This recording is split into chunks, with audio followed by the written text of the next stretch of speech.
Isabella Carcel, the youngest daughter of the influential Duke of Carcel, whom even the royal family does not dare to touch. If she wants something, she will not rest until she gets it. And if she cannot get it, she destroys it so that no one else gets it. She has a bad character.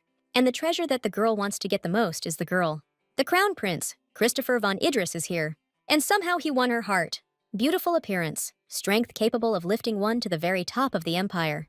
Maybe it's because he is the owner of the precious stone, the heart of the earth, which is located in the dungeon of the palace. All of these reasons are wrong. Although she wanted the heart of the earth, Isabella wanted something much more special, namely Christopher, who turned into a wolf every full moon due to a curse. In other words, she did not desire the man, but his wolf form. Isabella, enchanted by the rare silver fur and bright golden eyes, decided to take the place of the wife of the crown prince, whom she had previously had no interest in order to get Christopher. After all, then she will be able to own it alone. However, Christopher already had a lover. Wolves are attached to one partner for life. He couldn't leave his love and choose Isabella instead. Eventually, she decided to change tactics. If she can't be with him, she will make him come to her himself. She just needs to remove the prince from the place of heir to the throne. The most important thing is to find his flaws and weaknesses. Isabella had no problem destroying what she was obsessed with. She used a crazy method that would never have occurred to a normal person and drove Christopher into a dead end. This is a mania that is so frightening that it gives you goosebumps, a terrible desire to possess, even at the expense of one's normal mental state. They were characteristic features suitable for a villain, and that is how Isabella met her death. At the hand of Christopher, whom she so desired to have. Like every villain, she disappeared from history after justice was served. The servant turned to her and asked if she was okay, to which Isabella replied, "Of course." After all, she became that very Isabella Carcel. Not only did she suddenly take the place of the stranger, but she also took the place of the villain in the novel, the villain who cut the throat. In the end, somehow the real Isabella died, and she ended up in her body. Although she doesn't know why this happened, she knew one thing for sure. In reality, she died and still remembers it clearly. The car that hit her while she was crossing the road, and the pain that tore through her entire body. That's why she was very surprised when she woke up. There wasn't a single scratch on her heavy body. But most of all, she is surprised when she sees this face. It's been a week since she became Isabella, but she still can't get used to it. If you look at it like that, she really is a beauty. Even if the eyes are a little gloomy, it's most likely because of the atmosphere. It's quite scary. Or it's just the effect of the villains. The maid asked if she could fix her hair a little, but she liked everything, so she asked to continue. Then the maid began to braid her hair. Isabella gradually gets used to this life.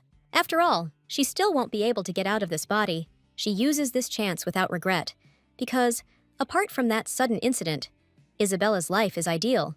She was born into an incredibly wealthy family. In other words, she can now become immensely rich without doing anything, something she could never dream of in real life. And she's not sure if she felt sorry for having to play the villain, or if it was some kind of correction. But her story has not yet begun. The plot of the story will begin in a month. The main character, Hannah, will temporarily lift the curse from Christopher in wolf form. Because of this, Christopher will become attached to the girl, and then they will start an affair. Ultimately, Isabella will interfere in their relationship. Afterwards, she becomes madly obsessed, but she does not intend to interfere with the plot of the story and will live there forever. At least that was her goal. Isabella stood with a frightened expression on her face. Her brother Oliver brought a wolf because she loves them so much. And not just black, but silver. The only silver wolf in the empire that she knows, the damned prince. Christopher, with bright yellow eyes. She couldn't believe why he was here. Maybe she would die earlier than in the original story. Isabella sat on the sofa, deep in thought. She looked at the key, and only one thought was running through her head. How did this happen? Isabella clutched the key in her hand, remembering her brother's words. The more ferocious the wolves are, the more fun it is to tame them. Let him try to tame him. And who needs to be tamed? In any case, it doesn't make sense now. She felt like she could fix everything. It wasn't Oliver who initially caught Christopher, but Isabella, the owner of this body. Isabella, a keen hunter, discovered a rare silver wolf and captured it, but she had no idea it was Christopher. Although, given Isabella's character, she would have caught him even if she knew for sure. In general, she met Christopher before the main character, Hannah. However, until the storyline began, she didn't know that this wolf, Christopher, had a curse placed on him that would start to take effect when the full moon rose. Having fallen for the Empress's trick, he drank poison that strengthened the curse and was no longer able to turn back into a human. That's why Isabella never met Christopher outside of his wolf form. But the most important question is, how did she know that he was that wolf? It's most likely because of his bright yellow eyes. Observant Isabella, seeing his amazing eyes, immediately realized that he was the one she was looking for. Isabella was happy that she found the lost wolf. But it didn't last long. Seeing Hannah next to him, she felt angry and jealous that she couldn't have him and eventually went crazy. Knowing better than anyone else that their meeting would be the beginning of misfortune, he did not even go near the hunting grounds. When the lady invited her to hunt, she refused under the pretext of illness, because it would have been better never to meet until Oliver captured him. The fate of the original is inevitable, no matter how hard you try. He just threw a nuclear bomb in front of her. Isabella sighed heavily. She didn't understand why he did this to her. The wolf growled very loudly. Then she ordered him to be quiet. At first, she was so scared that her legs were shaking, but people adapt faster.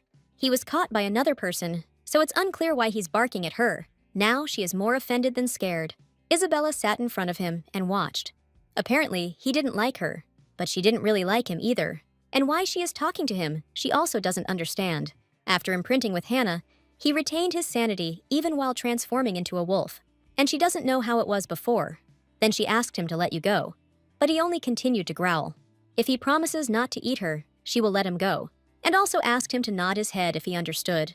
Well, the wolf just stood in his aggressive stance. She asked him to calm down, because she was not going to do anything. He came closer to the cage.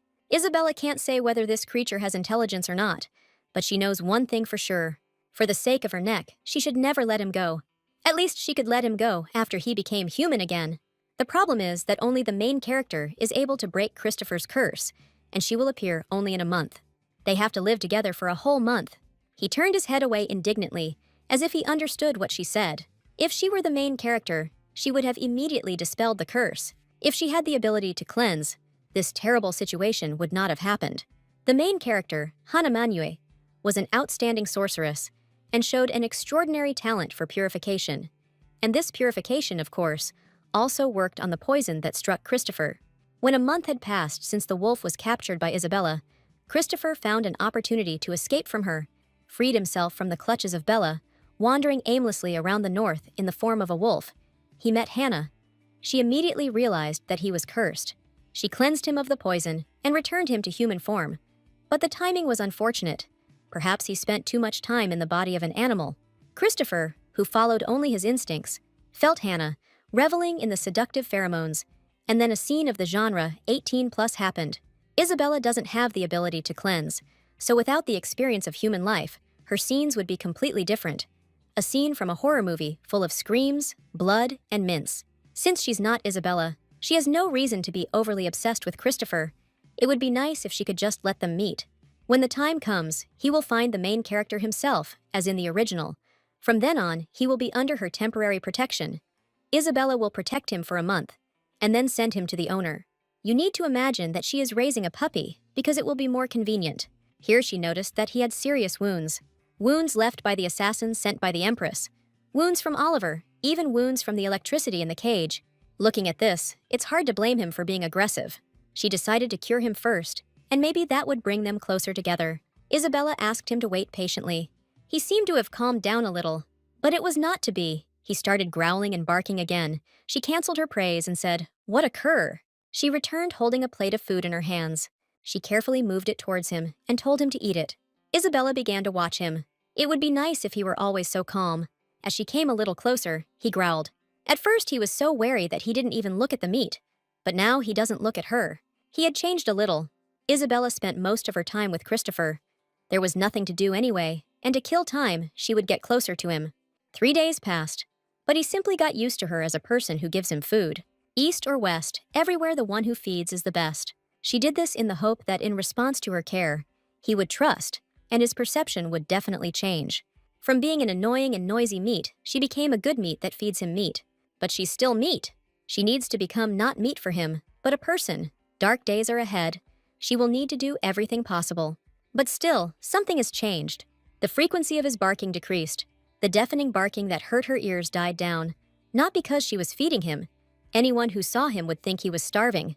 He must have realized that his barking was only causing him unnecessary stress. He had behaved quite decently when he was being treated recently, although several shots of tranquilizer had not brought him down.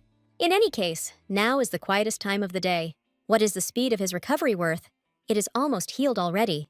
Isabella also decided to go and eat.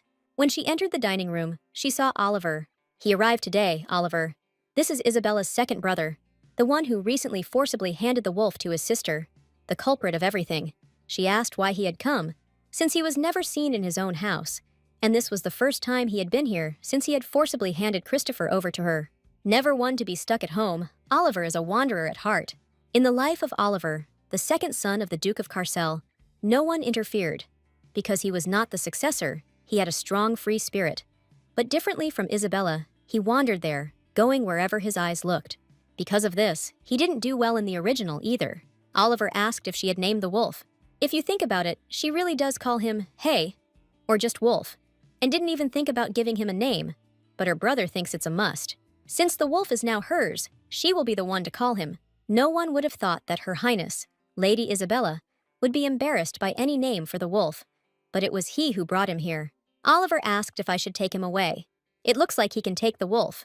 He has an even worse character than Isabella. If he takes Christopher, he will haunt and torment him. Just like Isabella in the original story. Never let Christopher find a mate. Oliver caused a lot of problems, so he was kicked out of the family. After all, it is not known whether he is capable of taking a life without hesitation. The family will be safe, but Oliver will definitely meet a sad end. Isabella said she would raise him, so don't even think about touching him. He'll die if he touches him. She grabbed his face and shoved a piece of meat into his mouth. Why did you drink a glass of wine with a serious face? There is nothing beautiful about this shiny face. Its flaw is its excessive kindness. Eventually, over lunch, she decided to choose a name, but she couldn't concentrate. When the wolf saw her, one could tell from his expression that he was tired of her attention. She pulled up a chair and sat down opposite him, as if the air around her froze. Isabella will give him several selected names, and he must answer if he likes any of them. She cannot call him His Highness, any more than she can call him Christopher. She liked the name Belish, but from his expression, it was clear that he was extremely against it. It suddenly occurred to her that his name, Christopher, could be shortened to Chris. It seems that he liked this name too. Now she will call him Chris. She had a request for him, so Isabella asked him to listen to her carefully. She only gave him a name, but it seems they have already become closer, and his hatred of Christopher seems to have subsided. Isabella released him from the cage. Christopher began to look around. The servants and Isabella stood to the side and watched. It was clear from her expression that she was very worried about whether everything would be okay. The maid looked at her with incomprehension. No matter how much she thought about it, it was too much. Isabella asked Grace to vacate the next room. It would be the wolf's room. The maid asked her again. After all, this is very dangerous, since it can break out, and it needs to be strengthened so that this does not happen. And do it at the highest level. They ended up having to combine 2 rooms to make it happen. The maid asked what to do about it. She suggested fastening the muzzle. Isabella forgot to put it on because she was tired of taking it off and putting it on every time she fed.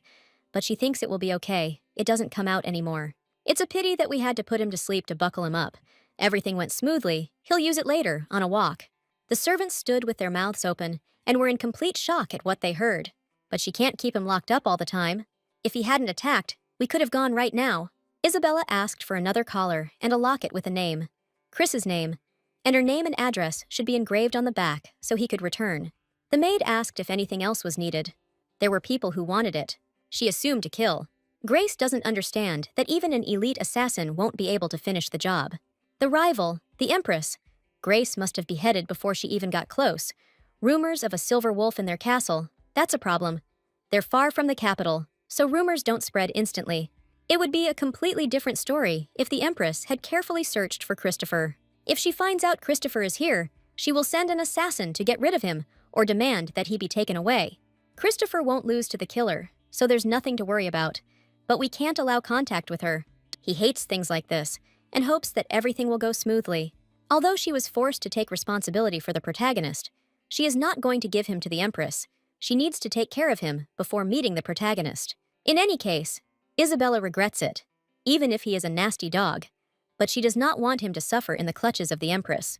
When she decided to bring him a bowl of water, he rushed at her aggressively. Then, I forgot and asked, "Well, why is he barking again?"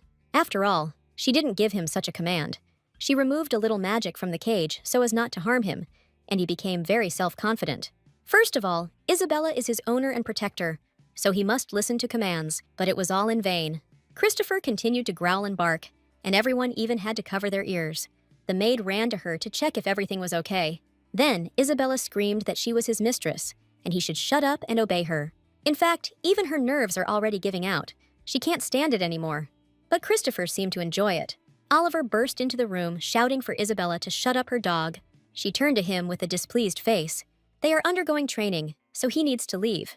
But what kind of training is this when all he does is bark? Oliver handed it to her himself, and now he's angry.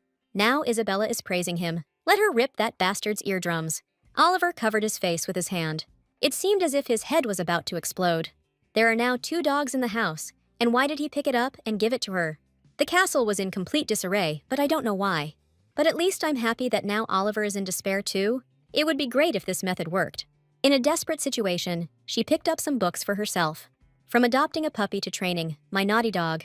What should I do? A great dog starts with a great owner. Master of the dog world, turning any ferocious dog into a gentle lamb. A best-selling author and a teacher for dummies. Isabella believed in the author, hoping that he would help her tame Christopher's deafening bark. It seems like they are both cursed.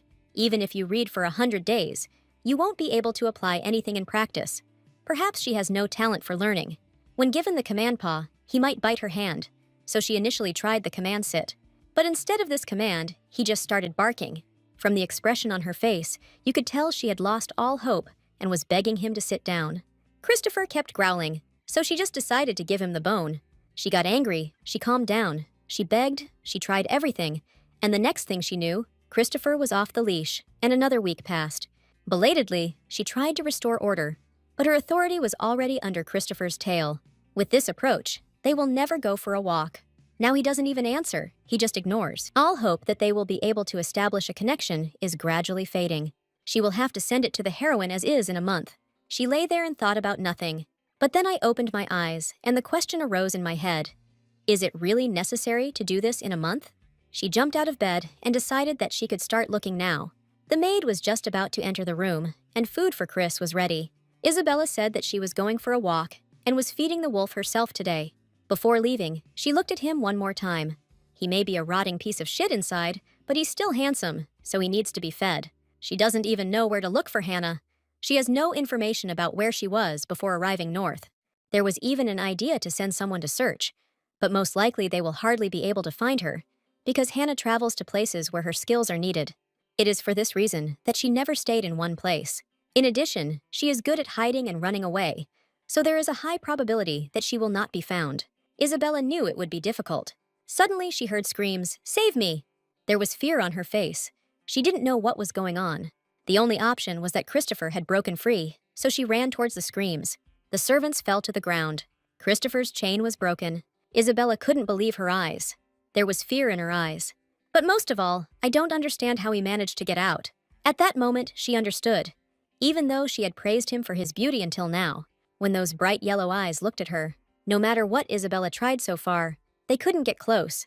She was still just a piece of meat to him. The guards ran up to her. Grace's maid and brother Oliver were also moving in her direction. Isabella didn't know what to do. Her body was hard as stone. She couldn't move. The brother and the maid screamed, "Isabella!" Christopher was flying straight towards her. She was completely at a loss. Then she clenched her fist and hit him with all her strength. Christopher didn't expect such a strong blow, but Isabella apparently didn't expect this either. The brother and the maid stood in shock. Christopher just lay there and didn't move. Isabella has an exceptional fighting talent, a talent that is only found once every century. To some extent, ball control is also ideal archery, not to mention shooting weapons. She even knows how to handle a mace, and her innate sense of combat was as good as Leonard's followers. Although Isabella had a rather nasty character, the family had high hopes for her, even the elders, although they were unhappy with Isabella's behavior, which is why they clung to her at every step, still admired her genius, so they tried to pacify her. Finding something interesting was more important to Isabella than being a genius or the strongest. Although Isabella was only causing trouble, the highly respected man had to bite his tongue and take his hands off her. The Duke and his wife thought that these were just childish pranks of their daughter, and to put an end to them, they sent her to Jetto at the call of the king. Left alone, Isabella wandered throughout the north like an unbridled foal. Christopher stood up and brushed himself off. She had the feeling that he was just testing her. Isabella didn't know that she was so strong. Everything happened very quickly. Isabella walked up to him and touched his neck with her hand. She shouted, "Stand still!" And she also ordered the maid to bring the muzzle. Somehow they managed to button it up. At some point, Christopher pushed Isabella away with his head, and she fell to the ground. The wolf raised his paw and tried to step on her. Then she kicked him with such force that he again flew back several meters. He kept his eyes on her as he flew. Isabella won this fight. It even seemed to her that he might not be able to walk again.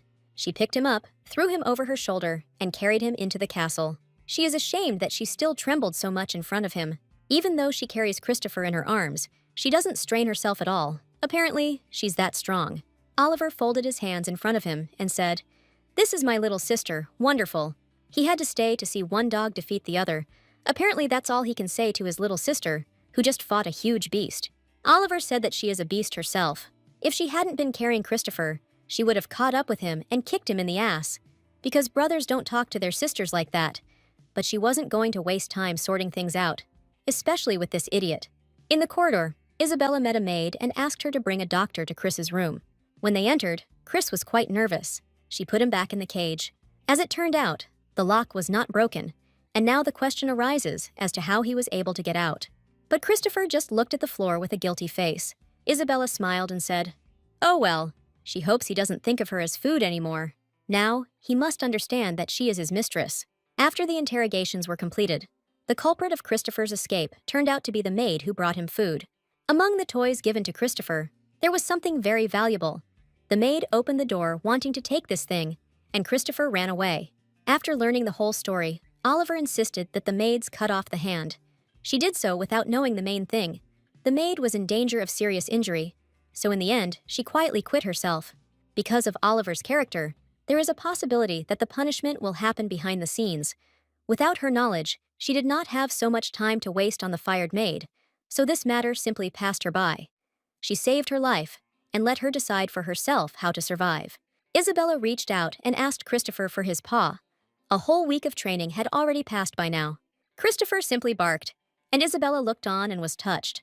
Then he came up to her and put his paw on her hand, and she in turn praised him. Then she put a plate of meat on the floor, because he deserved it. Christopher began his meal with great pleasure. Training is progressing well. Isabella noticed that Christopher had gained weight, and now they could finally go out for a walk. He definitely needs to shake things up, especially cut off the fat, otherwise he will soon become a pig. After these words, Christopher began to bark. It's as if I understood the words about cutting off the fat. She apologized to him and told him that he could eat as much as he wanted. Isabella just wants him to lose the fat and appear handsome in front of the main character. She asked him to stop because he wanted to hurt her. Isabella walked over to take the muzzle. If he wanted to go out, he had to endure it. But Christopher just shook his head, showing with his whole appearance that he didn't want to wear it. With this muzzle, he will become a kind puppy. As soon as they put it on, they immediately went for a walk. Christopher lifted his leg to do his business. Isabella knew it was a wolf, and sooner or later it was bound to happen. She also noticed that he was constantly looking back. At that moment, when he turned away out of awkwardness, she remembered a moment from the book. Looking at the owner as if apologizing means protecting the defenseless owner. She turned to him with the words that he should not worry, because she was able to protect him. Christopher didn't look back again. It seems like when she looks, he feels ashamed. Isabella shouldn't look too hard. At that moment, Christopher tugged on the leash. He ran at incredible speed, as if he saw something. Then, looking up, Christopher began to bark aggressively. He ran to that place because he saw a crow on the tree. Isabella tried to calm him down, but Christopher had no intention of listening to her at all. She didn't understand what was wrong with him. So I took the initiative into my own hands and decided to drive the crow away. At that moment, she had a bad feeling. She shouted again for the crow to go away and not torment him. Christopher watched the bird fly away, but his aggression did not go away. If it were not for Isabella standing next to him, he would have rushed to catch it. She was trying to calm him down. Isabella began to tell the maid about the crow, and how Christopher went crazy when he saw it. The maid suggested that most likely he just wanted to hunt her. Because he is an animal, he was locked up, and he was very stressed, not having the opportunity to hunt. Grace may have been right, but she herself felt somehow uneasy when she saw this bird. Another maid opened the door. She could not find the words to describe what was happening. It turned out that he had made a real mess in the room. Christopher just looked at Isabella with a guilty expression. She assumed he had been bullied by crows as a child, but if not, he wouldn't have looked so anxious. Isabella tried to calm him down. She said that everything was fine. She opened the cage for him to come out, and she opened her arms, showing that she only wanted to hug. But Christopher flew out and rushed past her at lightning speed. She smiled, thinking that it was a dog after all. But Christopher just rushed into her room, jumped on the bed, and waited for her to come. For Isabella, it seemed very sweet. But the maid took it in a negative way. She said, "What a nasty brute." She asked him to get up, but she really wanted him to promise her that he would sleep peacefully and she would let him stay. The maid was still afraid, because he had already run away and behaved quite aggressively. It was too risky, but she completely forgot that she had invented something stronger. Grace began to think of options. What if he attacks her while she is sleeping, and suggested at least putting a muzzle on him? But Isabella refused, because it would be stuffy for him, and he wouldn't be able to sleep in it. Chris knows his place, so everything was in order. Then the maid would be nearby. Oliver was surprised that Chris was now spending time with her all the time. But really only at night, even though it's daytime and he's lying right at her feet. "He's just a cutie," Isabella said. He asked where Isabella had gone, who had been whipping the animals to make them stronger. But she seemed to be reborn. She realized how disorderly she had lived before. Now her priorities had changed, and she would live decently. Oliver doesn't recognize her because he thinks it's abnormal. She is upset that her brother is talking like that, and she ordered Chris to bite him. He snuck up and started growling angrily in his direction. But Oliver was just joking. There was a knock on the door and the words, "I am the master," and he was allowed to enter. Isabella immediately understood who it was. It was Baron Simon, the vassal who dominated the duchy. He was downright surprised to see her, since they hadn't seen each other for a long time. Suddenly, his gaze fell towards the wolf. Simon hadn't seen him before. Christopher was heading towards him angrily. Baron Simon, instead of the eternal wanderer Oliver, and Isabella, who constantly gets into trouble. He is the real bearer of power in the duchy. Tired of his grumbling, Isabella ignored his greetings and sometimes got angry. But she was not the same Isabella anymore. Christopher continued to growl at him. She tried to calm him down, because he was her ward, and there was nothing to worry about. Most likely Simon came here on business. That look of his gave everything away at once. This crazy duchess is raising a dog just like her. Here's what he thinks, and other services of the same opinion. He cleared his throat and said, "Well, mister, this is the mine he was talking about." Simon placed a huge, glittering stone on the table. Isabella couldn't even believe her eyes. The last time he reported on diamonds was a week ago, and this stone is the last one for now. There was a mournful atmosphere in the room. Oliver said it was a useless stone, so Isabella asked what he was carrying. "This is a magic stone, which means it will bring a lot of money." Oliver and Simon's eyes immediately lit up. Magic, a magic stone. Isabella was surprised that they didn't know about magic yet.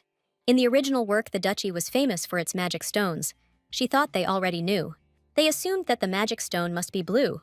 Blue, processed stone. And this stone is a nugget. A wizard she knew told her about it. Simon remembers last year they sponsored a wizard who was showing off his rare gem. That one was similar, but this one was bigger. If they don't believe her, they can check it themselves. They decided to do just that. Isabella turned to the Baron, who apparently thought she was completely untalented. When he thinks about all the money he spent to compensate for the damage he caused, he is glad that she has changed lately. The conversation took a different turn. Everyone was tense. She guesses why he is behaving like this. Christopher began to yawn, and Isabella noticed it. She immediately realized that he wanted to go out. Simon stopped her. Because she should know something, it seems like there is something left to grumble about. There are rumors that His Highness, the Crown Prince, has disappeared. Then Oliver said that the prince is running around here and there very well. If his older brother says this, then it's not just a rumor. It must be assumed that the problem is significant. Another problem was that Oliver wasn't very keen on him. If he doesn't return in a month, he's not sure whether to hold the young lady's coming-of-age ceremony here. Then Isabella remembered that her birthday was coming up. But for some reason, they both reacted with caution. They thought she would be angry. But she herself said that she was reborn. Isabella and Christopher headed outside. Originally, the coming-of-age ceremony was supposed to be a grand affair in Jetto. Because of the prince, it had to be paid for by the estate. If it had been the same Isabella, it would have already destroyed everything. But for her today, this event has no significance. The approach of the coming-of-age ceremony only means the approach of the original events. It's not long until Christopher's transfer day. Soon he will be able to return home. As soon as Hannah arrives, everything will fall into place. Isabella walked and said, "I won't sell." Simon asked her to just let him take a look, to which she replied that she was busy and that he should not bother her. The reason they argue with each other is because of Oliver. That damn brother left everything on her and ran away. She pretended to be smart and vain, and her tongue, the enemy, thanked her for the discovery, but left the export issues to her, the idiot. The weather was beautiful. There was a basket with balls on the ground. Isabella took one in her hand. Then she swung and threw it, saying, "Chris, catch it." All the sand flew into Simon's face, but he wants to quickly figure out how to avoid it. Christopher brought the ball out and looked at it with displeasure. Her opinion coincides with Simon's. She asked him not to come anymore, to which he replied that this could not happen. Then Isabella asked why that was. She knew about the magic of the stone, which no one else knew, and she was the one who found all the rational clients. No one is more suited to the role of responsibility than she is. But Isabella doesn't know anything about business, and can't do anything. She only found a candidate for the processing plant for Oliver's sake. She didn't think that it would lead to such a result. She dug her own grave. Simon looked at her and said that it was enough for her to express her opinion. But if that was the case, then let her take care of everything right away. The only thing that was important to her was to fully spend the remaining time with Christopher. Isabella turned around and saw Chris nowhere to be found. She only noticed how he jumped over the fence and disappeared from sight. Even at that moment, she was speechless. One of the swords flew over the fence. He can escape after Hannah comes north. There is no point in escaping now. If he escapes, it will be a dog's life. Simon fell to the ground. Christopher ran away in the blink of an eye, acting so quietly that she let her guard down. Isabella started screaming at him, "Come back!" Various thoughts swarmed through my head about what if Christoph shot down the crew? What if he gets lost and loses consciousness? Or an evil person will catch him and torture him? Suddenly, Christopher jumps back and returns with the ball. He runs up to Isabella and spits the ball out in front of her feet. It was the ball she threw. He didn't run away. It was because of the ball. She thought he hated her. It turns out she was wrong, like an idiot. Isabella praised him because he was so cool. He didn't give up and brought her the ball. This was the first expression of affection. She dreamed that they would become closer, in a friendly way. Unlike the day she made a mistake, this time she definitely felt his trust in her. Beautiful, kind, her naughty puppy.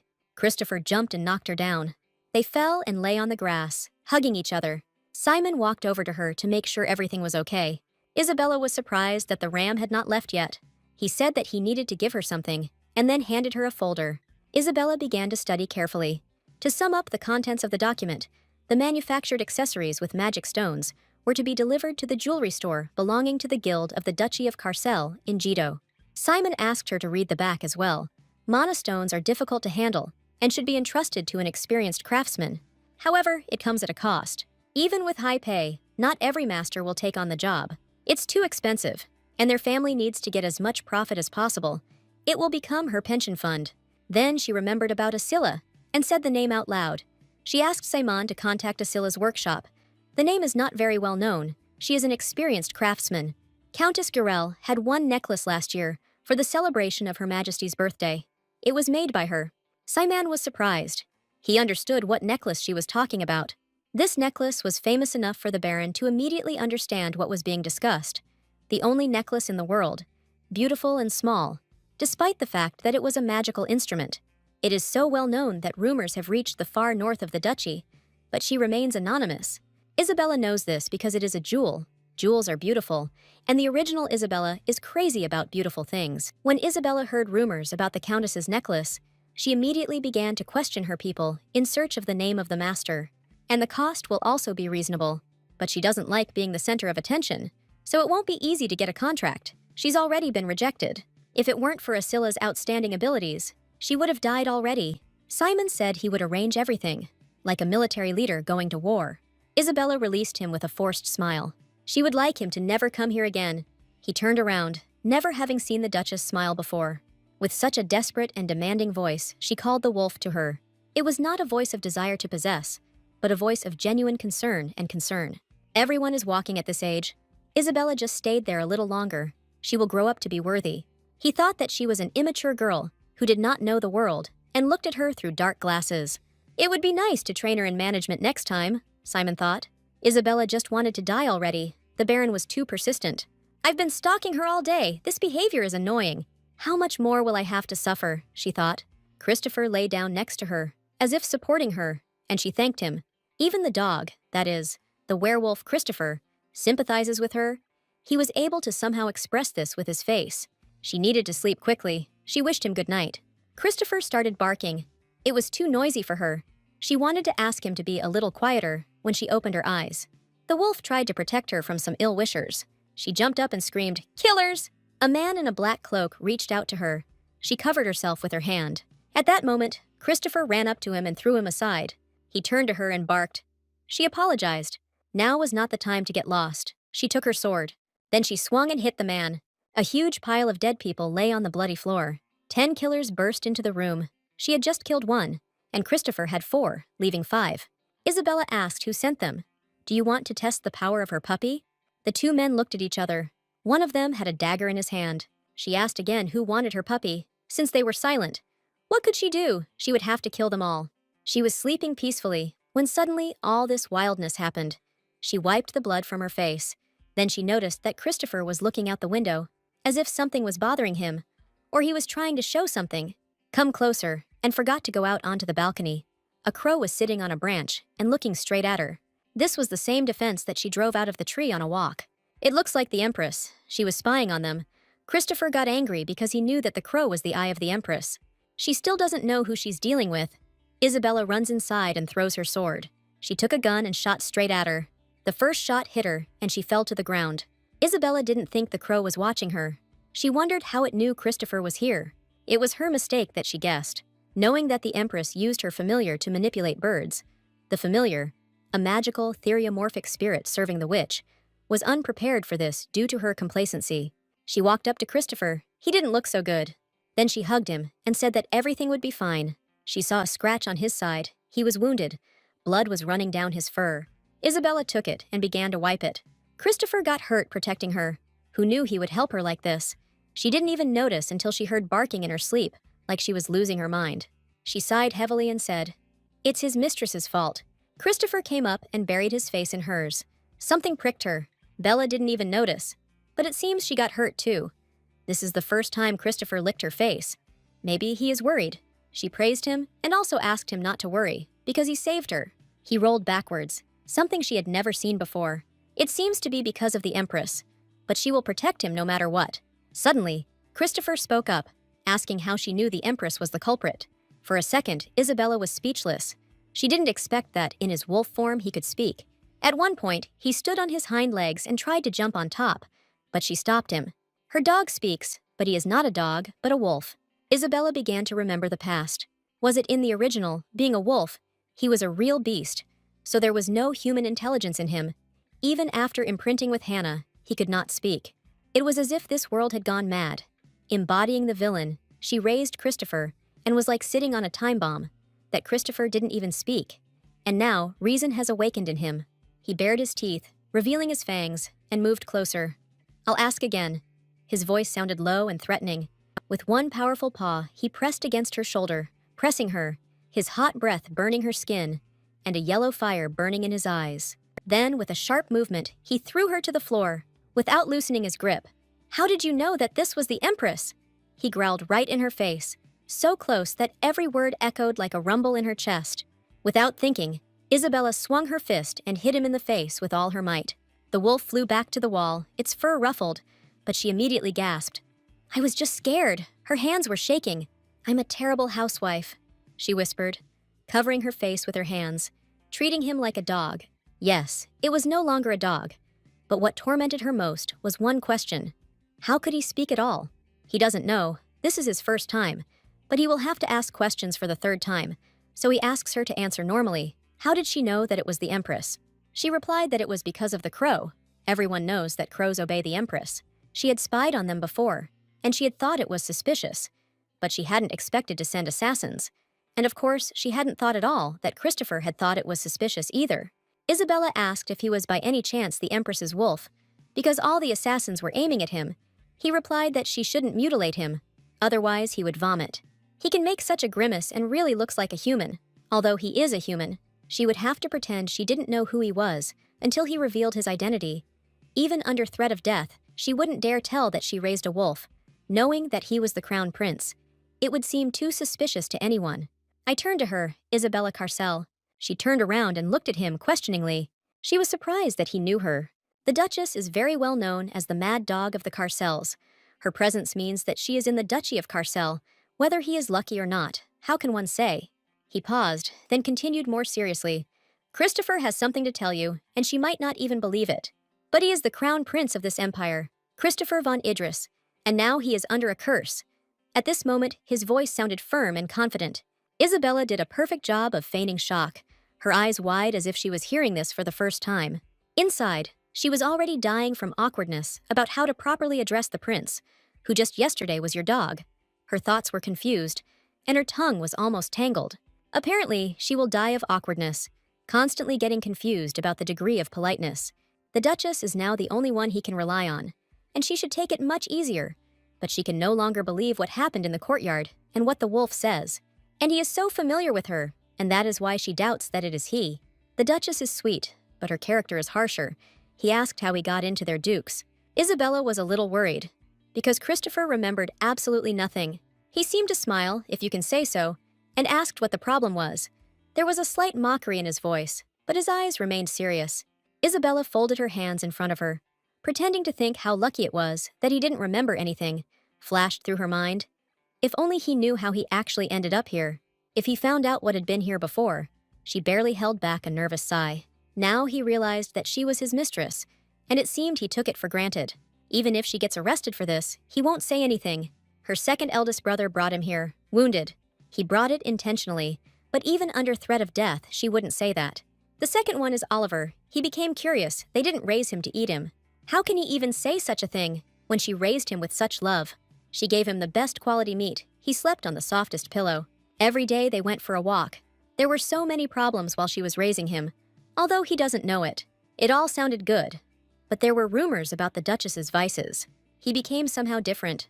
Her cutie disappeared somewhere. Now she sees only a grinning wolf in front of her.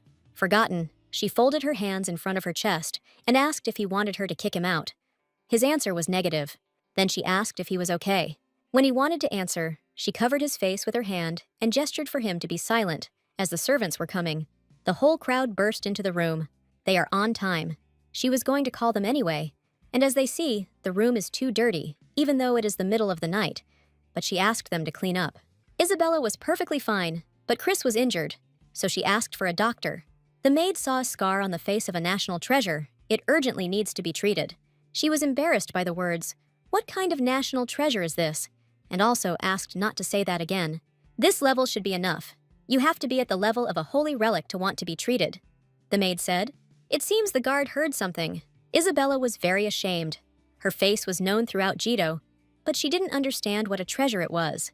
She agreed and said to treat her. The maid would take care of her. No matter how strong Isabella is, meeting the Baron, the raid of assassins, and even the talking Christopher, she is unable to stop shaking. He had one more question. After the healer returned, Christopher began asking her how many days he had been here, and how things were going in Jetto after his disappearance. She answered the first two questions honestly, but was already ready to die from fatigue. Isabella turned to him, at which moment Christopher jumped. He must understand that now His Highness is her dog, and he has a nice leash. Now he is her property. It is difficult to claim ownership at the first meeting. She took care of him for almost a month, so she has every right to do so. Therefore, this is the mistress's order. She asked to continue tomorrow and plopped down on the bed. Isabella fell into a deep sleep. She was too tired after such a stormy night. But Christopher heard something completely different. He heard that her temper was tyrannical and incorrigible. Who to kill this time? It was so bad that the rumors reached his battlefield, so he knew how serious it was. But rumors are always exaggerated. When it came to her younger brother Leonardo, her face became hard. But she was far from a tyrant. This voice and warm attitude, she did not even think of suppressing and dominating over it. He says they've been living together for about a month now. Maybe it's all because of this. Now he is her property. It was a kitten bite. What an interesting woman. Christopher looked again at her sleeping. The crown prince couldn't sleep on the worn-out dog pillow, so he lay down next to it. Isabella heard some noise, opened her eyes. Christopher was standing above her. He scared her a lot, but she didn't understand why he was behaving like that. It wasn't even 10 o'clock in the morning yet. Apparently, she had a dream or something happened while she was sleeping, and he became a wolf again. She'll go crazy, confused about where Christopher is and where Chris is. Suddenly, his mouth opened, and he quickly closed the distance between them, so fast that she didn't even have time to dodge. Sharp fangs sank into her lip, biting through the tender skin. Warm blood immediately appeared on the surface, and Isabella froze in shock. Christopher narrowed his eyes and began to slowly lick the scarlet drops with his rough tongue. There was some kind of eerie tenderness in his movements. Isabella looked at him in horror. Why did he suddenly do this? Her eyes wide open in horror. She got angry and asked what he was doing. He just said it worked and was very pleased with himself. After which, she forgot to hit him on the head. He asked if it was too cruel, as if all he cared about was biting her lips when she wasn't even awake yet, and also expecting him to apologize. Christopher bit because he was hungry. He was joking. That was not the point at all. When he woke up, he couldn't speak, so he woke her up. But her lips smelled very delicious. It seems like he has forgotten his place. Isabella looked at him angrily. Perhaps he should show again who is who. It probably works when he tastes her blood. Yesterday and today, he found his voice when he licked her blood. Come to think of it, it actually happened after he licked the blood off her cheek. According to him, her blood has some special power. Perhaps the gift of purification, like Hannah's. But if this were true, then he would become a man. That's why he says Duchess. Christopher wishes he could lick her blood. It's as if he's mocking me, although outwardly he's a wolf. But inside he's a man, a human being. It makes no difference to her, even if he looks like a wolf. She doesn't feel any excitement at all. It would be a problem if he was worried about the dog's proximity. However, the next time he needs her blood, let him bite his finger. No need to slobber on her lips. He lowered his head, because he was already kind enough to try not to hurt her. This kind of look on Christopher's face excites her. She asked if he wanted more. He said that would be nice. Isabella feels like a cheated idiot. Isabella took the dagger and pierced her finger. And then she brought it to Christopher, and he began to lick the blood. He licked it so thoroughly, as if he was eating something tasty, and it was very strange. Isabella asked what he was going to do next. First, he needed to contact Leonard. In the current situation, only her blood relative, Leonard, can believe in Christopher's curse. When they finish, he will give her everything she wants. She is his faithful dog. She would do anything for her friend right now. Isabella wrote a letter from Christopher's words about how he accidentally ended up in the duchy and why her brother urgently needed to come. At that moment, I even felt a little sorry. She turned away and placed her hands on the table. She took Christopher's paw and said that we needed his seal. They put a seal on it. It looked a little strange, but it seemed to work. Now they are colleagues and in the same boat, so from now on he should call her Isabella. They even shook hands. While he is bound to the curse, they need to become close friends. Isabella handed the letter to the butler and asked him to send it to her brother Leonard. And it was very urgent. There was a look on her face that he noticed early. The young duke was very angry after the night attack on her. The sounds of their night's suffering could be heard throughout the castle, which is why it was so noisy in the morning. He knows that she always refuses, but today they received a lot of really good medicine. He didn't have time to finish speaking. She interrupted and said that she would drink it unconditionally. Let him bring it. He will bring them every day, because as they say, take care of your health from a young age. If Oliver cared about her wounds, it's strange that he didn't even visit her. Isabella found him on the roof of the castle. She tried to touch him, but he pushed her hand away. She heard that he was worried about her, but for some reason, he didn't come himself. The situation is a complete mess. He had a very displeased face. Oliver made the knights run. It seemed like they were about to lose consciousness. Isabella asked why he was chasing them like that. Rats snuck in while they were sleeping, so he chases them away. And he's also worried that she went outside after the attack. This time he will say confidently, dogs are better than people. From today on, she will be accompanied. Isabella began to refuse. He was surprised that after such an attack, she didn't want to. Oliver noticed the cut on her lip, then asked what kind of creature did it. She said that they were fooling around with Christopher. Oliver was outraged that he was bitten by his own puppy. He was gone for a long time, and now, everything is lost. Everything. And this, Her Highness, Isabella Carcel. She has become so soft. Now she walks around bitten by her dog. At that moment, she covered her ears and said that she understood him, to which he replied, I wish I had said so right away. After her defeat by Oliver, she had to return to the bedroom with an escort. She doesn't care if the knight stands at the door of her room, but she won't be able to talk to Christopher that way. Isabella turned and told him, You are free, but he replied, Not at all, miss. Then she told him that he could rest in the next room when she was in her room. She would call him if she needed to go out. That was an order. But he went into her room with her. She didn't really want to use this method. But what could she do? So she screamed, Go away, right now. He was scared, but he understood her. Apparently, I should have done it this way right away. Christopher looked at her a little strangely. He can't believe it out loud, because he didn't expect her to be attentive to a knight who must fulfill his duties. But she is just who she is. She asked if they had changed his bandage. Why should he do such unpleasant things himself? All his subordinates had disappeared somewhere. Everyone was so fierce that no one dared touch him, so much so that he didn't allow his wound to heal. So she was responsible for his food, walks, and even toilet. And it looks like she was doing a good job of it, but in reality she just hit him hard.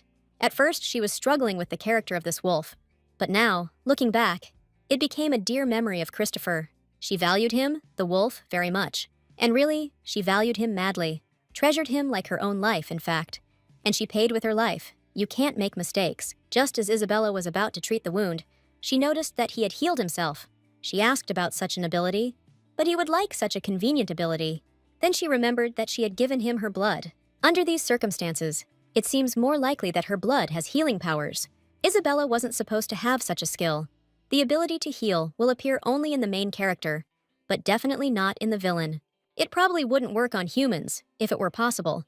But her body wouldn't have any scars, so the power only works on Christopher. Whether she likes it or not, she can't shake the feeling of deep connection with him. She noticed that he was interested in her, because he asked how her lip was. If such a scratch had hurt her, she would not have had the last name Cartcell. Isabella stroked his head. He pulled back a little. He didn't care whether she stroked him or not, but he wondered why she was doing it. She answered because he is handsome. There have been problems lately, because Christopher thinks she is a good person despite their close relationship, and he has reason to think so. Simon ran into the room and asked what kind of creatures dared to attack the lady. He said that he wanted to get rid of them, perhaps because of the appearance of Baron Simon, relations with whom had recently softened. Isabella turned to him and said that they couldn't fight openly. Then he replied that he could also hire assassins. Baron Simon is a powerful man in the duchy. He could not stay away and took the attack to heart. Christopher increasingly thinks that her villainous reputation is just a rumor. Alan, who was initially wary of disturbing her, now increasingly irritates her with his appearance. Today they go for a walk, just the two of them with Christopher. Isabella pointed to the side and told him to wait there. Alan thanked her for this and happily headed to the indicated place. Isabella wondered how such a stupid guy got into the Knights of Carcel. Christopher offered to tame her. He thinks that Alan will obey her. But you can forget about that, because she already tamed one. He was also a fierce type. Although in fact, that fierce type was not Christopher. Leonard was due to arrive today. She looked at Christopher and realized she hadn't bathed him in 3 weeks. She turned to him and said that he needed to tidy himself up. The rumors weren't lying. He thought she was a good person, but she turned out to be so cruel. Christopher's fur was all matted with mud. The water was very dirty. It was as if he had lost his virginity. He was talking some nonsense, because she apparently accidentally touched him while washing him in the bathroom. In fact, it was as if he had never tried to mate, to lose his virginity simply by touching. He was so pure that he did not look like someone who had rushed around the battlefield. Christopher was outraged, because you can't just talk about mating anywhere. It's like she has no bones in her tongue. Isabella began to joke, saying that she would take care of it and find him a suitable female. He took every word Isabella said too personally, talking about shame and morality. She poured water on Christopher and said he should be ashamed to look at her all wet. They finished their water procedures. Christopher shook himself and splashed Isabella with water from head to toe. She took a handkerchief and began to wipe her wet hair. This was his revenge. Christopher sat on the floor, raised his head, and looked at the ceiling. As it turned out, there were too many drops that were flowing down. The rest will dry outside. Isabella walked, shaking all over from the cold. Suddenly, Leonardo's brother called out to her. For some reason, she thought Leonard looked like Oliver. Leonard Carcel, Isabella's older brother. Oliver giggled as he approached her and asked her if she was playing in the water. His underwear was visible. He asked not to insult his eyes and to change quickly, at which point Leonard gave him a good slap on the back of the head. Oliver was right, which is why Christopher stared at the ceiling. Isabella looked at him and asked if he saw anything, but he began to deny everything. Oliver even flinched in surprise. It feels like he's sleeping because this dog is talking. The voice seemed very familiar, as if His Highness the Crown Prince was standing in front of them. Then Christopher replied that he had not changed at all. He still lives like a gentleman with white hands. Oliver got angry and quickly ran for the blanket. Then he covered Isabella with it and told him not to look. As Oliver said before, all men are wolves, but he gave it to her himself. But he thought it was a real wolf. Leonardo, saying, "Enough," moved them away from each other, and gave each a task. Isabella should go to her room and change her clothes, and Oliver should stop screaming, wash up, and go downstairs. Isabella looked at Leonard and asked if he could dry His Highness's wool, because if he delayed, he would fall ill. Christopher began to nod. Leonard said he would dry it. Oliver turned and told Isabella to put on a black dress. A very black dress. Absolutely black. When I forgot to come back, he met her. He was so pale that she thought something had happened. Most likely, it was because he realized that he was hunting the crown prince. He doesn't remember anything, so there's no need to cause trouble or say anything unnecessary. He may be a hooligan, but the bullets in the prince's body will scare even him. Isabella didn't expect him to actually dry it. Christopher sat on the floor, his white fur shining, showing all his superiority. Isabella's brother took very good care of him. It was unbearable for him. Since everyone is gathered, His Majesty must also join in. They all sat down opposite each other. There was something wrong with Oliver again. He was acting like this even though he knew Christopher's true identity. Isabella asked if it mattered that Oliver also knew who he was. Well, they would have to live together for a while. There was nothing they could do. He would only trust the Carcels and no one else. Just as Oliver was about to shout something, he received another slap on the back of the head. Leonardo was interested in how this happened. Christopher explained what happened to him, starting with the situation when the Empress poisoned him, to the story about the effect of Isabella's blood and the desire to mate. Leonardo specified that when he drinks the Duchess's blood, his mind returns, but his wounds are also healed. They were silent for a moment. Isabella herself does not understand why this happens. Leonardo suggested that if his wounds are healed, then it might also work on people's wounds. They were curious and wanted to see if it would work on people. Isabella asked which of them wanted to be the test subject. Oliver immediately pulled back, saying that he didn't want to drink her blood. And how was it even possible for her to have such a good ability? Isabella started walking up to him and saying that she was going to prick his finger. Leonardo took the blade and made a cut. Isabella thought there was no need for so much blood. Oliver said that only a little bit of blood was needed, to which Isabella replied that if they wanted to pour blood into the cup, they should have enough. She put the glass of blood on the table. Leonard looked at him carefully. Then he took a small sip. Apparently, it is of no use to people. Oliver screamed that the bleeding needed to be stopped, so she gives it to Christopher. She just doesn't want to waste it. Martha should be arriving soon.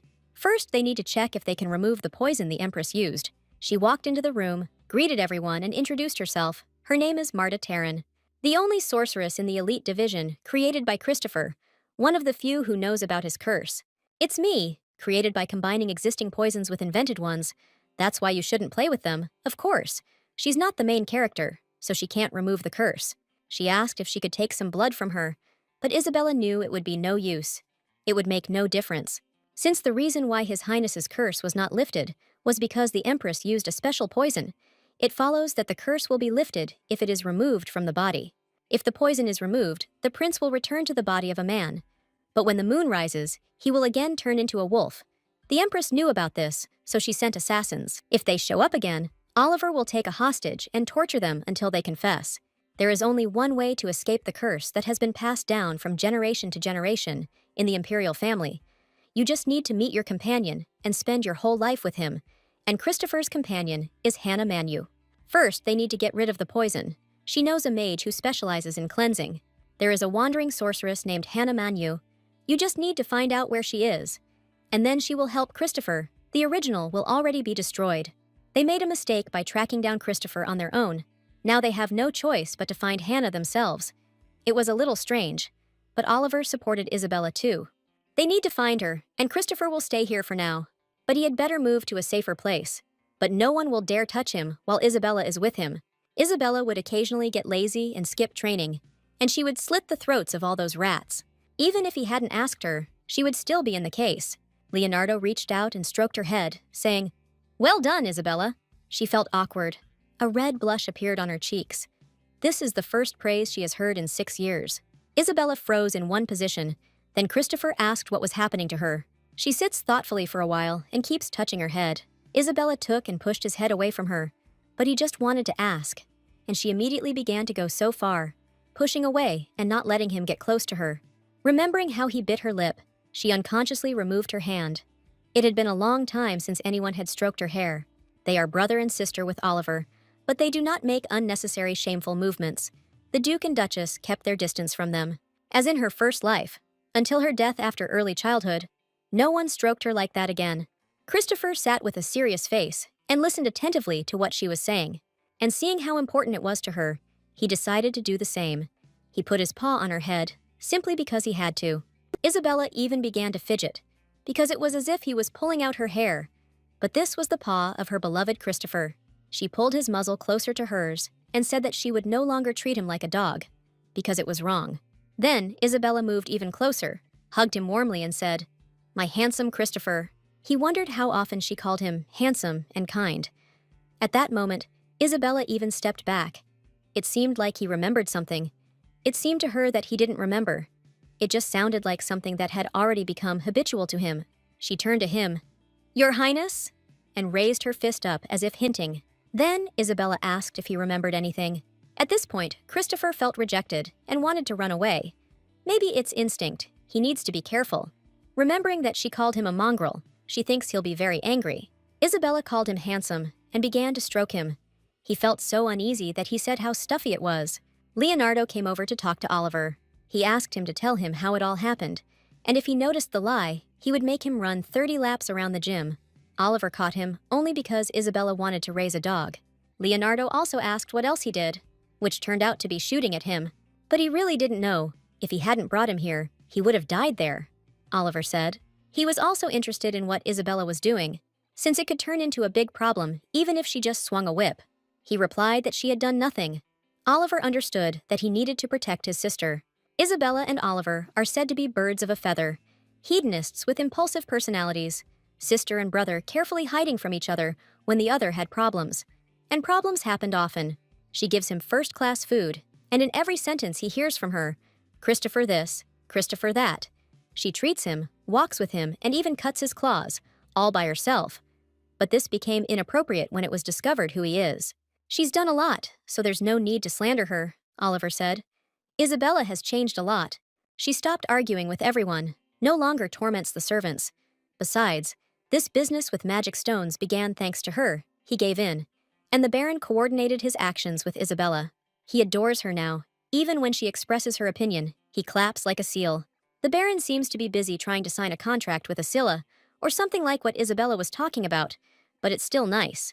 He is now much more interested in her than when she was dangerous and unreliable. So much so that he had to quit his job, move to a neighboring kingdom, and live at home. Oliver said not to touch her just like that, because you can come to the wrong conclusion. Because they haven't seen each other for so long. With questions running out, Oliver decided to leave. Leonardo just stood there and watched him go. While he was away from home, something changed. The best solution would be to just observe. Isabella picked up a comb to brush Christopher, running her hand through his silver fur over and over. Leonardo watched them carefully, a slight tension visible on his face. Isabella asked if he wanted to say something, but he just asked her to continue. She felt awkward continuing under his gaze.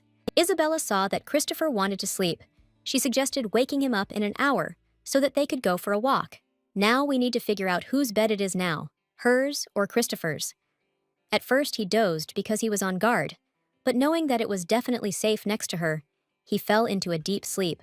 Now she begins to wonder whether this relationship was her evil destiny, whether it is possible to build a trusting relationship this way. Just as Isabella wanted to leave the room, Leonardo asked her to sit down. The first question was what happened to her, but she only replied, nothing, except perhaps the need to take care of His Highness. He thought for a moment, put his hand on his face, said, "It's just that," and fell silent for a couple of seconds. We've heard a lot of good things about her lately. Isabella has changed her lifestyle and her thinking. Now she is a kind person. Oliver has noticed this too.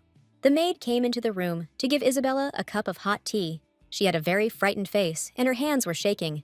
Isabella noticed the worry on her face. Her hand shook so much that the cup of tea fell right at her feet, and the maid began to apologize and fuss. Isabella felt guilty. Apparently, she had in vain brought her to such a close look. The maid ran out of the room. She really has changed. He didn't imagine that this could happen in his absence. His parents will like it, and he, of course, is also very happy about it.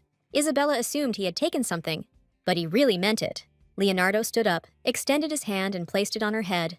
Isabella froze. As it turned out, this was just a habit of Leonardo's. When he does this, she feels awkward and doesn't know how to react. That same evening, her blood was analyzed and the results were received. Martha said that if a monster drinks her blood, the body will be filled with energy and the mind will clear. The blood is so thick that even a small amount can heal wounds. The smell is also sweet, so if a monster smells it, it will run towards him. Simply put, her blood is an aphrodisiac and a tonic for monsters. It's no wonder that when monsters see her, they go crazy and rush to her. She often suffered from this as a child, and the wolf also ran to her. Christopher said earlier that she smelled nice. His Highness's wines are demon blood, so it has an effect. As Marta said, Christopher has demonic blood in him. His ancestor was the first demon to set foot on human soil. He married a woman, and they had a child. The child, born from the mixed blood of a demon and a human, possessed exceptional intelligence and strength. The child knew how good he was, and believed that he had the right to be emperor. Therefore, in the end, he usurped the throne. The half-breed child was the first emperor of the Idris family. In the process of seizing the throne, he killed the spirit wolf that protected the imperial family. The spirit wolf in anger put a curse on the emperor. On the night of the full moon, he is cursed to turn into a wolf and kill his loved ones. The emperor thought that this would pass in 2 weeks, but the curse did not go away.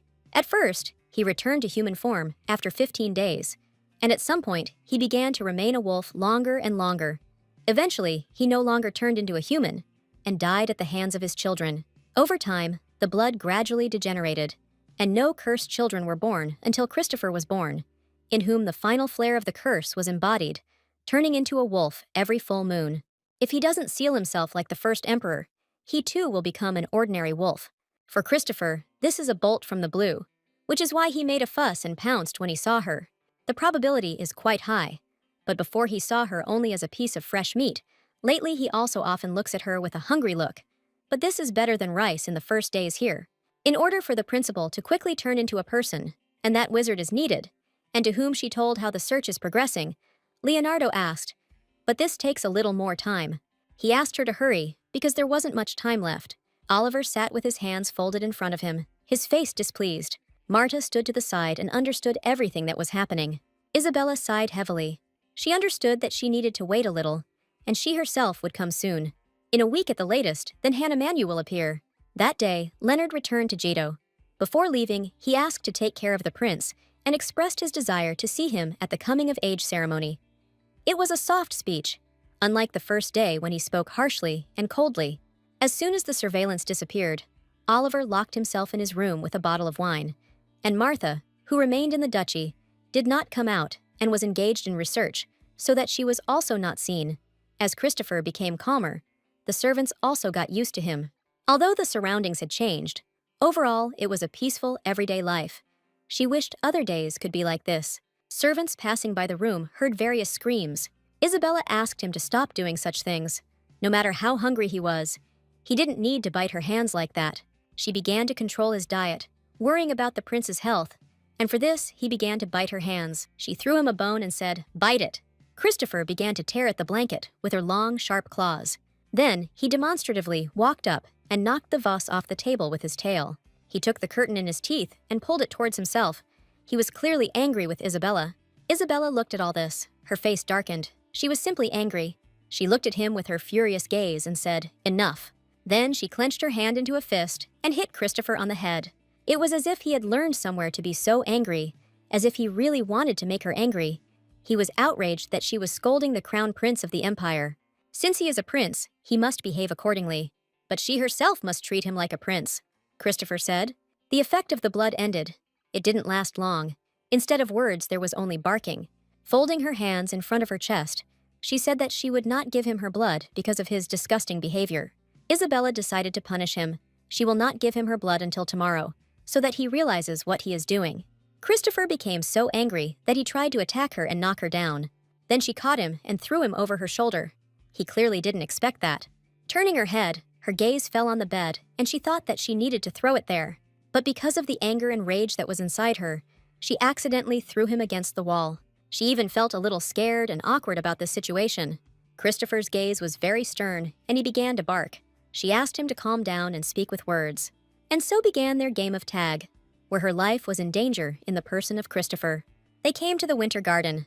Isabella looked towards Christopher with a frightened face. He was getting closer and closer to her. If the main characters were in her place, this would be a romantic scene. But here she is, and this is the time of a bloody battle for her life. Christopher held her with his paw, and she only pushed him away, saying that she would not give him her blood today. Isabella swung her fist and threw him away from herself a little to the side. Christopher bowed his head to her, probably very upset after the situation that happened in the room. He continued to sit in front of her in the same position, only barked quietly and continued to look at the floor. If it's not possible, then it's not possible. He needs to work on his behavior and habits, Isabella told him. Christopher howled all day from injustice, but she still did not give him blood. And in the morning, he still did not speak. Today, she will give him blood if he behaves well. She held out her hand in which lay the ball. Then she swung and threw it to the side, telling Christopher to catch it, and he immediately ran after it. Isabella sat under a tree and was already starting to worry.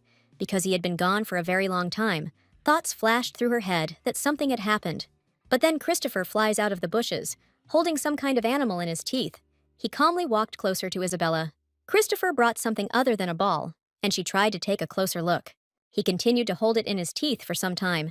He lowered his head closer to the ground, opened his mouth slightly, and carefully released it. It was a snow-white rabbit. She assumed that by doing this, he was hinting at a truce. Isabella folded her hands in front of her face and wondered where he had learned to do that. She extended her hand to him, telling him not to do it again, and then Christopher drank her blood. It took a little while for the blood to start working, after which Christopher said that he was wrong and would not do it again. In turn, Isabella apologized to him for treating him like a dog, and she would release the rabbit back into the mountains. He simply caught it alive. She smiled, wondering where he learned to be so nice. But if Christopher himself knew the answer to this question, if it is the same with his beloved later, they will be happy. I understand that Christopher was under a lot of stress. She made him promise that instead of overeating, he would exercise more. But that didn't mean they had to get up at dawn. In the morning, he must do a double jump. If he continues to overeat, he will truly become a pig. You just have to look at those fat buns. What should they do with them? They decided that they would run together tomorrow. A strange sound was heard from the kitchen. Most likely someone had broken in, and perhaps they were thieves. There was no suitable weapon nearby for defense. Nothing else to do. If anything, she would just have to tell Christopher to bite him. Isabella opened the door abruptly. They saw a maid who was stuffing herself with as much bread as she could because she was hungry. The maid fell to her knees, cried, and asked for forgiveness and mercy. She has a sick brother. She is the only one paying for all the expenses, and she took her dinner to him. That's why she had to skip meals and steal their food. Isabella remembered this girl. It was she who spilled the tea, and now she's stealing food. I must say that she really distinguished herself. But it's still unpleasant to see a skinny girl on her knees, praying for simplifications. At the time when her dog, Christopher, was so fat, she asked her name. She answered, Lydia. Apparently, she has been starving all this time. Today is the first time that she looks hungry. Isabella prepared the soup and poured it into bowls. She put one plate on the floor and the other on the table and told them to eat. The maid didn't understand everything correctly. She burst into tears and asked not to eat her.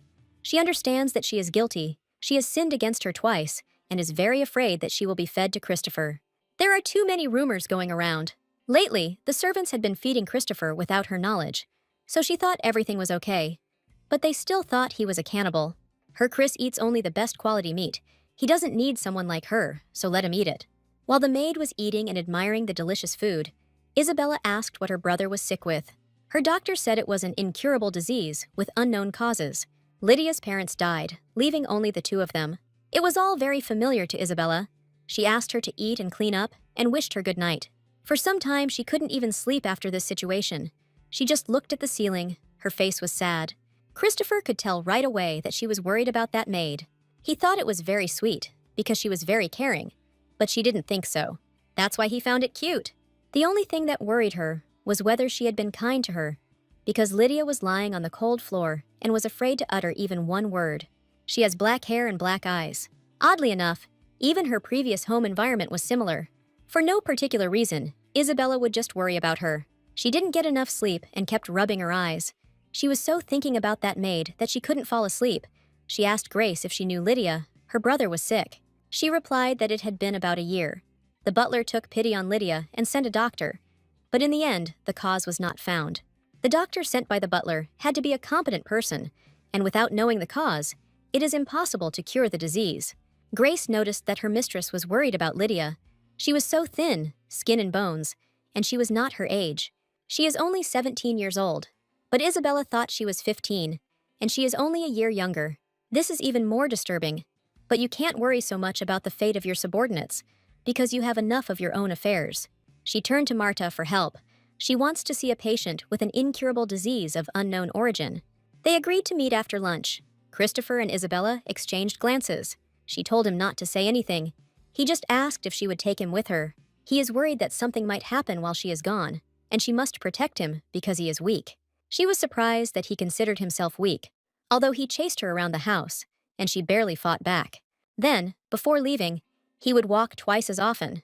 News that did not particularly please him. He turned around and said he was tired and walked away. She smiled, because she knew it would happen. Then she threw him over her shoulder and said that this couldn't be done, because he had promised. Lydia walked up to the room and knocked. She asked what happened. She has a sick brother at home. She wants to see if he can be cured. Then she introduced Marta, this girl, a great sorceress. They greeted each other and set off on their way. You shouldn't have gotten into the carriage right after eating. Now you feel sick. This house seemed very familiar to her. The maid felt disgusted to come here, but for her it was a normal house. She asked where her brother was. He was in a room on the second floor. There was a guy lying on the bed. It looked like a skeleton. Lydia said his name was Eugene. This name was very familiar to her, she began to remember. Eugene Mel was Lydia's brother. In the original, he becomes Hannah's apprentice, and it is he who will bring her to the duchy. Just at that moment, they are supposed to meet Christopher, and this house is familiar to her because it is the very first place Hannah will come to. Hannah's meeting with Eugene in the original. Eugene was on the verge of death, and Hannah took him under the orders of the Tower Master of the Mages, and then cured him. However, thoughts about how he would wait for her in such a state did not give him any peace. He may die any day now or tomorrow. Martha realized what had caused Eugene's illness. It's called manemia, a disease caused by blockage of the blood duct. Due to the non-circulating mana, he vomits blood, a common illness for beginner wizards, and in severe cases, death is possible. To cure it, do you need to prick it into an acupuncture point? It's amazing that it lasted a whole year. Usually even 3 months are difficult to last. Video of how big the mana volume is increases it even more. Martha noticed that something was wrong with Isabella. If Eugene is cured now, Hannah will not enter the duchy. Eugene is no longer in danger of dying. Even if left as is, he will not die. But for Christopher to return to a human body, Hannah is absolutely necessary. Grace asked if they succeeded. Apparently, this is such a serious illness. It is too late to treat my brother. Tears flowed from her eyes like a stream. It was hard for Isabella to see her tears. She walked up to Christopher. He had been watching her from the very beginning. I watched, believed, and relied on her help. She squatted down, bowed her head before him, and addressed Christopher, Your Highness. Isabella asked him not to worry, because she would do everything possible. Putting her hand on her heart, she said that she would definitely free him from the curse. Her hand reached out to his face, gently and caringly. Then she moved closer, tilted his head slightly, and kissed his forehead. This confused Christopher a little. He even felt at a loss. If she says so, he will have to believe her. If he does not manage to find Hannah, Christopher will be in big trouble. But Isabella knew she might regret her decision. She stood up and asked Martha to cure Eugene. She understood that she had turned the whole plot upside down with her own hands. She would have to bear responsibility for this. Martha looked at her and replied, Yes, lady. Grace began to thank her, tears of joy forming in her eyes. Isabella didn't know that Eugene was Lydia's brother. In order to keep the fact of his recovery a secret, she asked Lydia to come up with a true story. Now they will have to throw all their efforts into finding Khan themselves. Thanks to this guy, she was able to summon a sorceress to them. Christopher asked if this would help in any way with his curse. She said no, but she vowed to break the curse. Now he already regrets it. He didn't know that this guy, their maid's brother, she only found out his name today and can't stop thinking about him. The Duchess's choice was wise, but she said she would definitely lift the curse. And he believes these words. She was touched by these words. Even if the sorceress ends up in hell, she will get her out of there. Or she will catch her at the entrance to hell. Isabella asked him to trust her and hugged him. She is a good fisherman and will definitely cope. Night, she fell into a deep sleep. Christopher went out and walked around the castle. He doesn't even know why the Duchess is so devoted to him. Maybe she thinks of him as her puppy. But at the moment, he feels most secure here. Because he is Chris, and she strokes his fur and kisses him. He remembered that situation in the house, when she sat down and kissed him on the forehead. Christopher blushed and was a little angry, remembering that kiss, as if from a 3-year-old child. What a shame. He feels interesting and comfortable with the Duchess. A kind smile and a friendly hand, warm words, all the tenderness that she gives. He has never had anything like this before. They can't get any closer. If he becomes dependent on her, there will be no turning back. The maid saw Chris and ran towards him. She asked if Milady was asleep, whether he was surprised that she was out of breath, even from such a short run. If Isabella had been there, she would have picked him up and carried him back. Lydia asked why he was walking alone at such a time, and then she asked him what he liked more, meat, fish, or maybe fruit. But she knows exactly what he likes, my lady. He turned around and said he wasn't eating Isabella. Grace covered her mouth with her hand when she realized she was saying too much. And at that moment, Christopher definitely realized his mistake. He finally let it slip to Lydia, although no one should know. She looked at him thoughtfully. Then she added smilingly, "Of course, he's just so interested in her." He asked how she knew he could talk. Lydia quieted down a little and said, to tell the truth, last night she heard them talking before the lady got into the carriage. He was worried about Milady's health. His anxiety was noticeable in his tense gaze. Christopher asked if she knew who he was. His voice calm, but his eyes filled with worry. She answered with a question. The great spirit of the wolf. This answer suited him, because the less he knows, the more soundly he sleeps. It was his fault, because he had become too relaxed in his peaceful life, and he mentally reproached himself for his carelessness, which could have cost him dearly. She wanted to ask him something else. Her gaze became curious, almost playful. What does Milady like most? He answered confidently that he was, a proud grin appearing on his face, as if he had no doubt in his words. And then I realized what a stupid thing I had just said. He knows that Isabella values him very much, and he is unlikely to be wrong about that. She decided to ask about a treat for her. He thought about apple pie. She is omnivorous, but the other day I ate apple pie with such appetite. Then he realized that he couldn't tell her about such cuteness, because he was a serious wolf. Guar thanked him for sharing, and then decided to leave him and move on. He thought that such a fool could not possibly be a spy for the Empress. Instead of brains, her head was filled with flowers. Christopher realized that it was time to go back, because it was already time to wake up. As he walked, he noticed that the interior of the mansion was cluttered. After all, murderers might appear again. When he started to approach the stairs, he saw some man. The guy looked at him in fear and called out to his lady. He met her with his mouth open. Isabella ran towards him.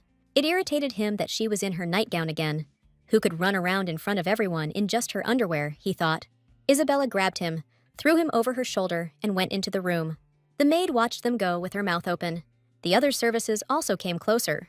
Christopher began to scold her for wearing a nightgown, which irritated him because there were a lot of men outside. But she asked him a counter-question about where he had gone since the morning. She was scared because of his sudden disappearance. I searched every corner of the house, thinking that something might have happened. He even felt a little ashamed. He again thought that he would keep his distance, but carried away by the boundless love that Isabella pours out, he again lost his mind. She called him, Your Highness, and then she asked why he was silent. It's like he's gone crazy. She's younger than him. She's not even 18 yet. Apparently, he was thinking about losing weight, so he went out before sunrise. Later, it will be necessary to go straight to the table. She pulled his side to show. Then she started tickling him with the words, fat, fat. He didn't really like it. She's always been like that. A mischievous girl who loves to tease people. It feels like he doesn't even see a person in him, and that he can only think about something. She noticed that Christopher was a little upset, and said that she was joking. Their wolf prince was the most handsome, but he added that as a person, he was much more handsome. Isabella said, Of course, since the wolf is beautiful, then as a person he must be even more charming. He corrected her. Not more charming, but more beautiful. Christopher noticed that she seemed to be calming the pouting dog. He asked when he turned into a human, would she continue to call him handsome or good? This question surprised her. Isabella nodded and said that when he returned to his human form, their relationship would not change. He was satisfied with this answer. Someday, they will not become neither the mistress nor the wolf, and someone much closer someday. He lay down next to Isabella and placed his paw on her hand. It's her fault, Karma. How can she hide so well? Hannah's whereabouts are still unknown, and she thought that if she heard rumors about Eugene, she would definitely show up. The problem is that she has already completely changed the events of the original. She noticed Christopher walking towards her. He came over and laid his head on her feet. And then he looked at her very softly, as if he wanted to ask for attention. It all looked so cute to her that she couldn't help but mutter with a smile. It was expected, but not easy to accept. Isabella also asked him not to worry, because sooner or later, Hannah would definitely be caught. She was amazingly good at fishing, Christopher added with a slight grin, as if that explained everything. Isabella raised an eyebrow. her voice slightly skeptical. She had caught something, but she caught him. Isabella thought she misheard. She didn't expect such words from Christopher. She said it was a bit of a joke. He interrupted her and said, honestly, she understood everything correctly. He suddenly became emotional, and she was about to catch Hannah. It seems that she has already lost interest in the fish she caught in her fishing grounds. But who said that he can come to the fishing grounds at will? She lets him go. Once she caught him, she had to take responsibility and behave nicely. Isabella asked him to go somewhere else besides her lands. But where could he go without her? The noise in the room irritated Oliver, and he told them to get out if they were going to coup. She asked if it was possible to meet a wolf, some kind of abnormal sexual desire. But he asked if her head was given to her for decoration. She was a complete fool. They are with His Highness at all. Christopher came closer to him, and then he said that he would allow him to stay all day in the royal wine cellar. Isabella thought for a moment that she had misheard. She blinked as if trying to shake off the surprise, and her voice wavered because she hadn't expected such words from Christopher. He banged the table and asked when his sister had become such a pervert, but she replied that he was handsome, treated her well, listened only to her, had become a little attached, and was quite alert at night. She liked all of this, and that money was needed to care for such a sweet creature. But she didn't need anything from him. She had plenty of her own money. Christopher and Oliver didn't know what to answer, and he is of noble blood, that should be enough. Then Christopher asked what if he had more money, much more than she did. Money goes to money. Now they will hold hands and go to the ceremony. Money to money, you say? Said Oliver. Then he will take a gun and destroy everything around. He also added that she shouldn't even think about walking down the aisle arm in arm. After these words, Christopher pushed him so hard that his arm hurt. Isabella asked His Highness when he had become such a pervert. She is a healthy and strong person, capable of standing up for herself, even if he cannot come to her aid, and she does not need protection. Isabella thought. Isabella will definitely break the curse. Although Hannah is also healthy, she is not as strong as Christopher wants. She asked about appearance or character, to which she replied, a sensitive person with red hair and emerald eyes. Oliver was shocked that someone could be so frank. She was very surprised and said, really? Does he really look at her brother Leonardo like that? He is strong, healthy, red-haired, and has emerald eyes. She really doesn't know if he's sensitive, but it's definitely about her brother. Then Christopher said that at the moment, he just wants to kill her. Oliver began to laugh loudly, adding that it was probably out of desperation. It was simply impossible. Isabella didn't understand what was wrong with him, and the tea party quickly ended. Oliver ended up getting bitten by Christopher for teasing him. After this, Christopher, sulking, went to his room. Marta came up and asked about her concern about that sorceress. If there were any traces, they could track her. Eugene entered the room and greeted everyone. She was glad he was better. When they first met, he was skin and bones. His condition quickly improved, and this could not but please. His complexion became healthier. His eyes sparkled, and his movements regained their former ease. It's all thanks to Isabella. He will definitely thank her for her kindness. He is even ready to give his life, but there is no need for it. Eugene handed her a cup of tea, from which a light steam of aromatic tea rose. At some point, she grabbed his hand. On his wrist was a bracelet made of thread, decorated with a lily. She wondered where he got it from. He got it in the village. Someone said it would be very good for health. She immediately realized that it was Hannah. She had arrived in the duchy. Isabella asked when he got the bracelet. She asked, trying to remain calm, to which he replied, 2 days ago, not even suspecting the storm of emotions his words caused. Martha asked Eugene to lend her the bracelet for a while. If it helps, then of course it would be good if she stayed in the duchy, but just following the trail would be enough. Martha says she can be tracked. She needs to tell Christopher about this soon. He will be happy. Isabella ran headlong, her heart pounding wildly in her chest. It seemed that even the air around her was ringing with her impatience. Joyfully, she opened the doors of the room with one sharp movement, almost tearing them off their hinges, her eyes shining with anticipation and hope. But the room greeted her with deathly silence. It was empty. Christopher was not there. Only the fluttering curtains by the open window and a light breeze. Isabella couldn't believe her eyes and just stood there in shock. Damn mongrel, she blurted out through her teeth, her voice shaking with rage and frustration. He won't listen at all. When she went outside, she started screaming his name. Suddenly, a step was heard from behind, followed by a low male voice calling out to her. Isabella turned around sharply. He asked how she was doing. It was Alan. He had blossomed completely during the time they had not seen each other. She was ready to scream in fear when she saw him. Isabella asked if he had seen Christopher. He said he had seen him walking towards the back entrance with the maid recently. These words upset her. It seems he became friends with this maid. She remembers how the maid treated Christopher to various tasty treats. He asked her what she would do if she had to continue to communicate with him as a dog, to which Lydia replied that she would be glad to be my lady's dog. He said that he shouldn't have asked. Isabella was outraged that they were together and even communicating. She walked quickly towards them. With a very displeased face, Isabella asked what happened. Was it consensual or was it forced? She will never tell anyone. She can keep it a secret until she dies. Christopher said to just forget it, because this fool doesn't know anything anyway. Isabella thought he was still angry with her because he kept looking away. She thanked Lita for the apple pie. She liked it very much. She was pleased to hear praise from her mistress. Lydia decided to leave them so that they could talk among themselves. They watched her go. As soon as she left, Isabella asked what they had done to her, but Christopher was not going to answer. It was their secret, already secrets. He had grown up. Isabella had good news, and they were on Hannah's trail. But there is even better news. She handed him the bracelet that she took from Eugene. He looked at her and said that women are good. She didn't understand at all what he was talking about now. Perhaps this is about the situation when she asked about her brother. Apparently, she is still worried about it. She hugged him, stroked him, and said it was just a joke. That's probably why he left her and walked away. But Christopher knew that Isabella would follow him. She only went to see Martha. She needed to comfort him and go together. His Highness is behaving like a little child. He jumped up with the words, Isabella, and bit. But she repeatedly asked him not to bite his lips. Thus he scolded her nasty things. Blood started to flow down her lip, and then he asked if he could lick it. She leaned over and said that as soon as the bleeding stopped, he should move away immediately. It looked like a kiss again. If she kisses, she wants to do it with a handsome man. But he is only a man at heart. But on the outside, he is a dog. He asked if when he turned into a human, her blood would still be tasty for him. But she didn't know the answer to that question. He'd try it himself someday. He asked, without biting. She answered, Yes, Your Majesty, you will do whatever you wish. Since you left the house, send her for a walk. Today, they were going to go to the very top. He asked if she wanted to bet on who would get there first. She also clarified what they would be arguing about. Christopher said that the loser would fulfill the winner's wish.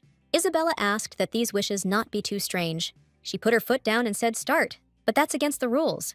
Isabella ran as fast as she could. To defeat the wolf Christopher, you simply have to be cunning. Here he suddenly overtook her, but she said that the game should be played humanely. Right on target, she can't. She needs to take a shortcut and catch up. She stopped to look around. But then I heard some strange rustling from behind me. It was a huge animal, similar to a wolf, but with the face of a bird. The stomach was determined, looking at Isabella with a fierce gaze.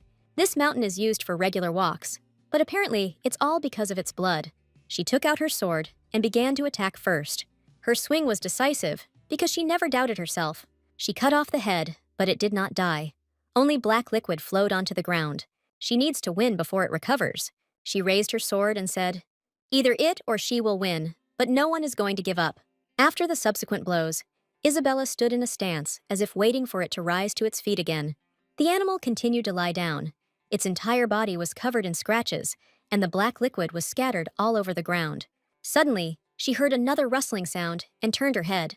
Christopher flew out of the bushes, calling her. She didn't expect to see His Highness so quickly. If he hadn't warned her, she might have swung at him. Christopher expected her to whine again, but she seemed to be coping well. She stood there in bewilderment, wondering how he knew.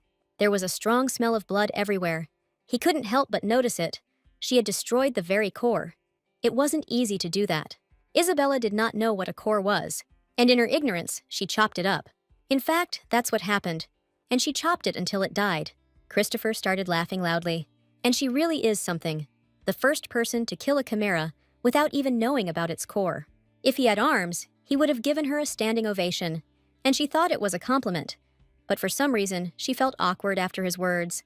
There are two options why the monster is here.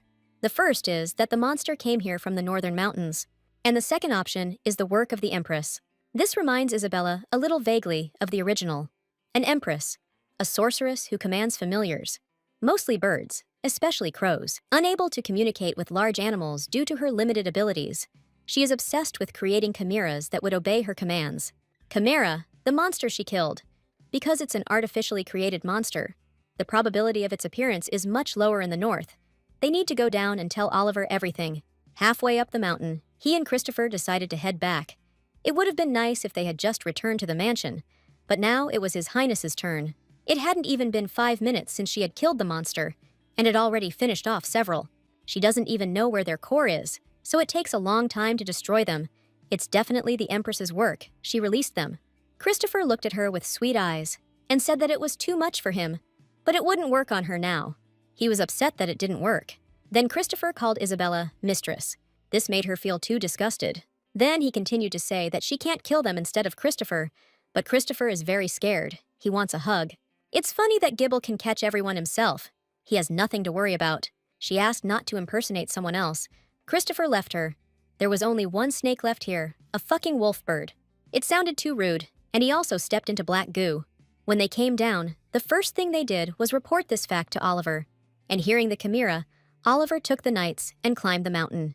Martha followed him to find the place where the monsters came from. Everyone has a lot to do. It's a pity that Isabella can't go outside again. Christopher asked what she was drawing.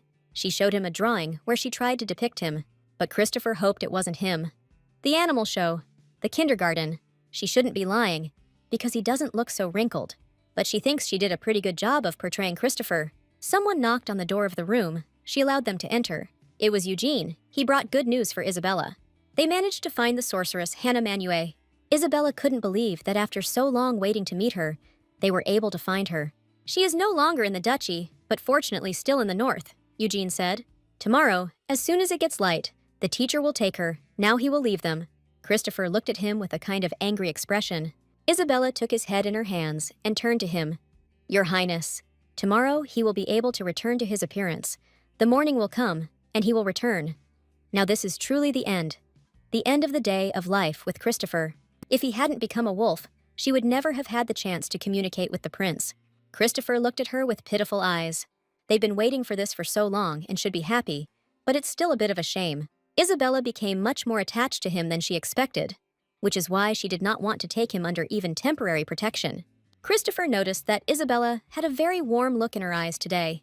She said that because today is the last day, she remembers it so as not to forget anything. She said it as if he was going to die. Isabella knew he wouldn't die, but if he managed to imprint on Hannah, she wouldn't be able to see him anymore, so she needed to do it right. She took his muzzle, pulled it towards her, and gently kissed him on the nose. A kiss goodnight and a kiss goodbye, she said. She wished him good dreams. It's hard for her to sleep hugging Christopher. When she turned around in the morning, her hand touched Christopher. But in her sleep, she did not understand what kind of texture it was. The fur was gone. He will be glad if she stops touching him. Isabella opened her eyes to get a better look. She jumped up screaming, a huge shock on her face. Christopher took her hand and then said good morning. She noticed the silver hair and golden eyes. Then she realized that she was lying in the same bed with a naked prince. Isabella even doubted whether this was really her Christopher. When he stood up, she suddenly jumped back, because he was completely naked. Everyone could hear screams from the room. I asked her to calm down a little, but at the moment she cannot be calm.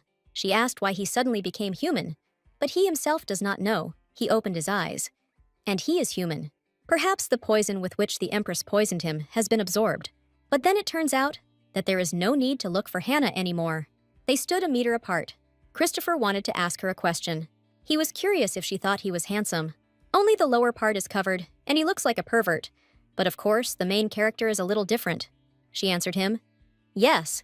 She didn't understand where all of Christopher's fat had gone. He had covered himself up, because she was looking at him somehow slyly.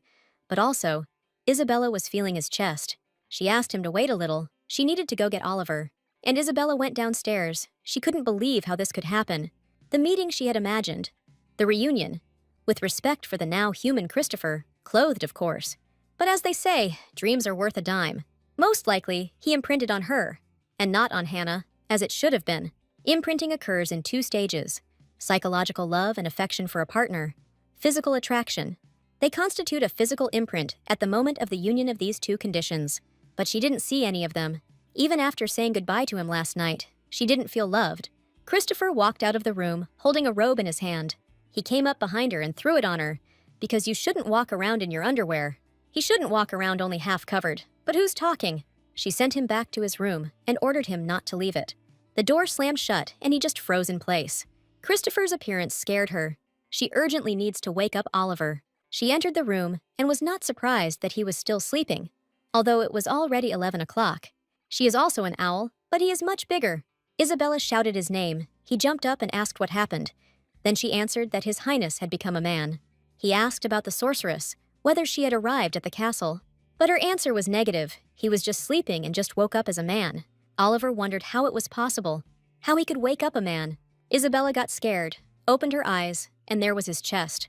Oliver reached for his sword. Isabella asked what he was going to do. He said that there was a naked man in her room, in her bed, and he couldn't react any other way. He had wild eyes, he repeated, bare chest, beast, His Highness. His Highness the Prince, the bloody bastard, he knew it. It was wrong for a bloody dog to share a bed with a human. She began to calm him down, because nothing had happened, and asked him to lower the sword. He said that she was not yet 18 years old. Isabella still managed to take the sword from his hands. She asked him to calm down and go get him his clothes. Isabella asks him to take care of the prince now. If a man leaves her room without clothes, rumors are sure to spread. He asked her to wait in the room. She began to rush him. He flexed his fists and said he would go and say hello. There was one problem. If he couldn't hold back in front of the prince, Isabella hoped that it wouldn't come to a fight, because it wouldn't be easy to hold back his emotions, especially when it came to Oliver. Christopher sat on the couch waiting. His face was satisfied. He wasn't thinking about anything in particular. But I didn't expect to see her face like that. It was very cute. He will need to think and figure out how to keep her, because now it was imprinted. It was a fact, and there was no getting away from it. Last night, when I opened my eyes, I was surprised to see my human hands, the fact that he returned to his body, the imprinting with Isabella. All this means that the condition of imprinting and attachment was fulfilled. Although she loved the wolf Chris, the tender kiss that Isabella gave him at night was apparently the trigger. He walked up to the window and thought, I'll start from here. Their relationship, frankly speaking, is not straightforward, because he is still nothing more than a pet dog. Most likely, she was embarrassed by his sudden transformation into a human and ran away, afraid of being imprinted. He needs to approach her quietly and carefully so that she is already in his arms when she wakes up, so that she does not have any thoughts of escape. He heard the door open and turned around, saying, Come in, Isabella. But a big surprise awaited him. It was Oliver. They stood and just looked at each other. Christopher asked what he was doing there. Oliver suggested that he must have been expecting to see someone else. He turned to Oliver and said that he had to tell him straight. It was his innocence that had been stolen from him. Now, I wonder how Christopher's relationship with Hannah will develop. He became human before meeting her, but according to the rules of the novel, they must fall in love with each other. These are the main characters. Everything should work out. They called out to her, and she turned her head. It was Christopher. He was wearing a white shirt and black classic pants. It suited him very well. He asked her if she liked the style, but even if he was wearing a rug, he would still look cool. After all these words, Oliver cleared his throat so that they would not forget that he was here. He told everyone that His Highness the Prince had stopped in the Duchy of Carcel for a sanatorium treatment. This was strange, and they might suspect something, but their butler should take care of that. Isabella asked him not to stand, but to sit down next to her and pointed with her hand next to her. Apparently, she still thinks he's her little dog, but since she offered, he won't refuse. With a sharp movement, Oliver sat down right between them, grateful that they had left room for his brother. He asked them to be patient and call his older brother now. Oliver turned to the ball and asked to see Leonardo's face. He said, Your Highness, everything was a success. It's a huge relief. Christopher asked him in return how he was doing. Rumors of trouble with him have spread, not only in Jetto, but also on the outskirts. The duchy is still quiet, but we must save him until his coming-of-age ceremony. They asked when to expect him, but he had too many pending matters. The man shouted for His Highness to return now, or he would resign. Isabella covered her ears from this scream. Christopher said that he would have to do it himself then, because he finds his stay here very interesting. On the day of the celebration of His Majesty's birthday, he would like to see the expression on the Empress's face when she saw this. It was a chimera. The Empress descended onto the mountain behind the duchy. At the very least, Isabella could have been hurt. Leonardo began to worry about his sister and asked how she was. Isabella moved closer and greeted him, saying that His Highness was joking and that she had defeated the chimera herself. And how could she have fallen for something like that? He understood them, asked them to contact him as soon as he arrived. He would come out to meet him, and also praised Oliver and Isabella. Oliver started shouting at him not to say that, and to take him away from here. But from the ball came only one word, telling them to continue in the same spirit. Oliver got out of bed. He was very unhappy. Isabella looked at Christopher and invited him to go out with her. He immediately agreed without thinking. While Oliver stood with the ball trying to reach Leonardo, they quickly disappeared from him. The whole castle could hear screams that there was a fucking dog in their house. Oliver had to tolerate Christopher in the mansion, and instead of eating, he began to drink a lot. If he was only going to drink, then what was the point of following her into the dining room? It pours straight down his throat, without any snacks. The snacks were on the table, right in front of him. Christopher was enjoying his food, and Oliver was glaring at him and holding the bottle in his hand, as if he expected him to choke.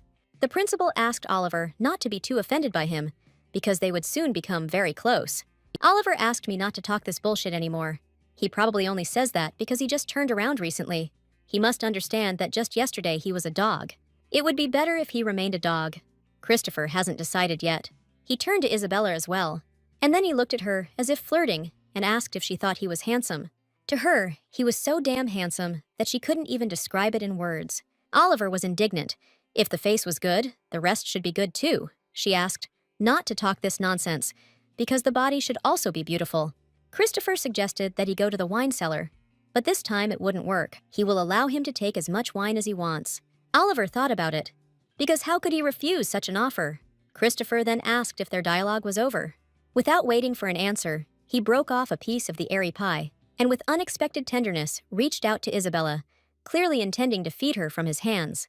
Isabella mechanically opened her mouth, but at that very moment, someone's hand flashed between them. Oliver intercepted the fork with a triumphant look, bringing the treat to his sister, and began to feed her himself, saying, "Your brother will treat you." She grabbed his face, her eyes flashing, then asked what he was doing. Isabella stood up and started yelling at him because he was really sick and grabbed her jaw so hard that it hurt. But he can't just watch them fall in love. Isabella considered these words complete nonsense. If he was drunk, then let him go to his room and sleep it off. What he was thinking would never happen, she added, rolling her eyes.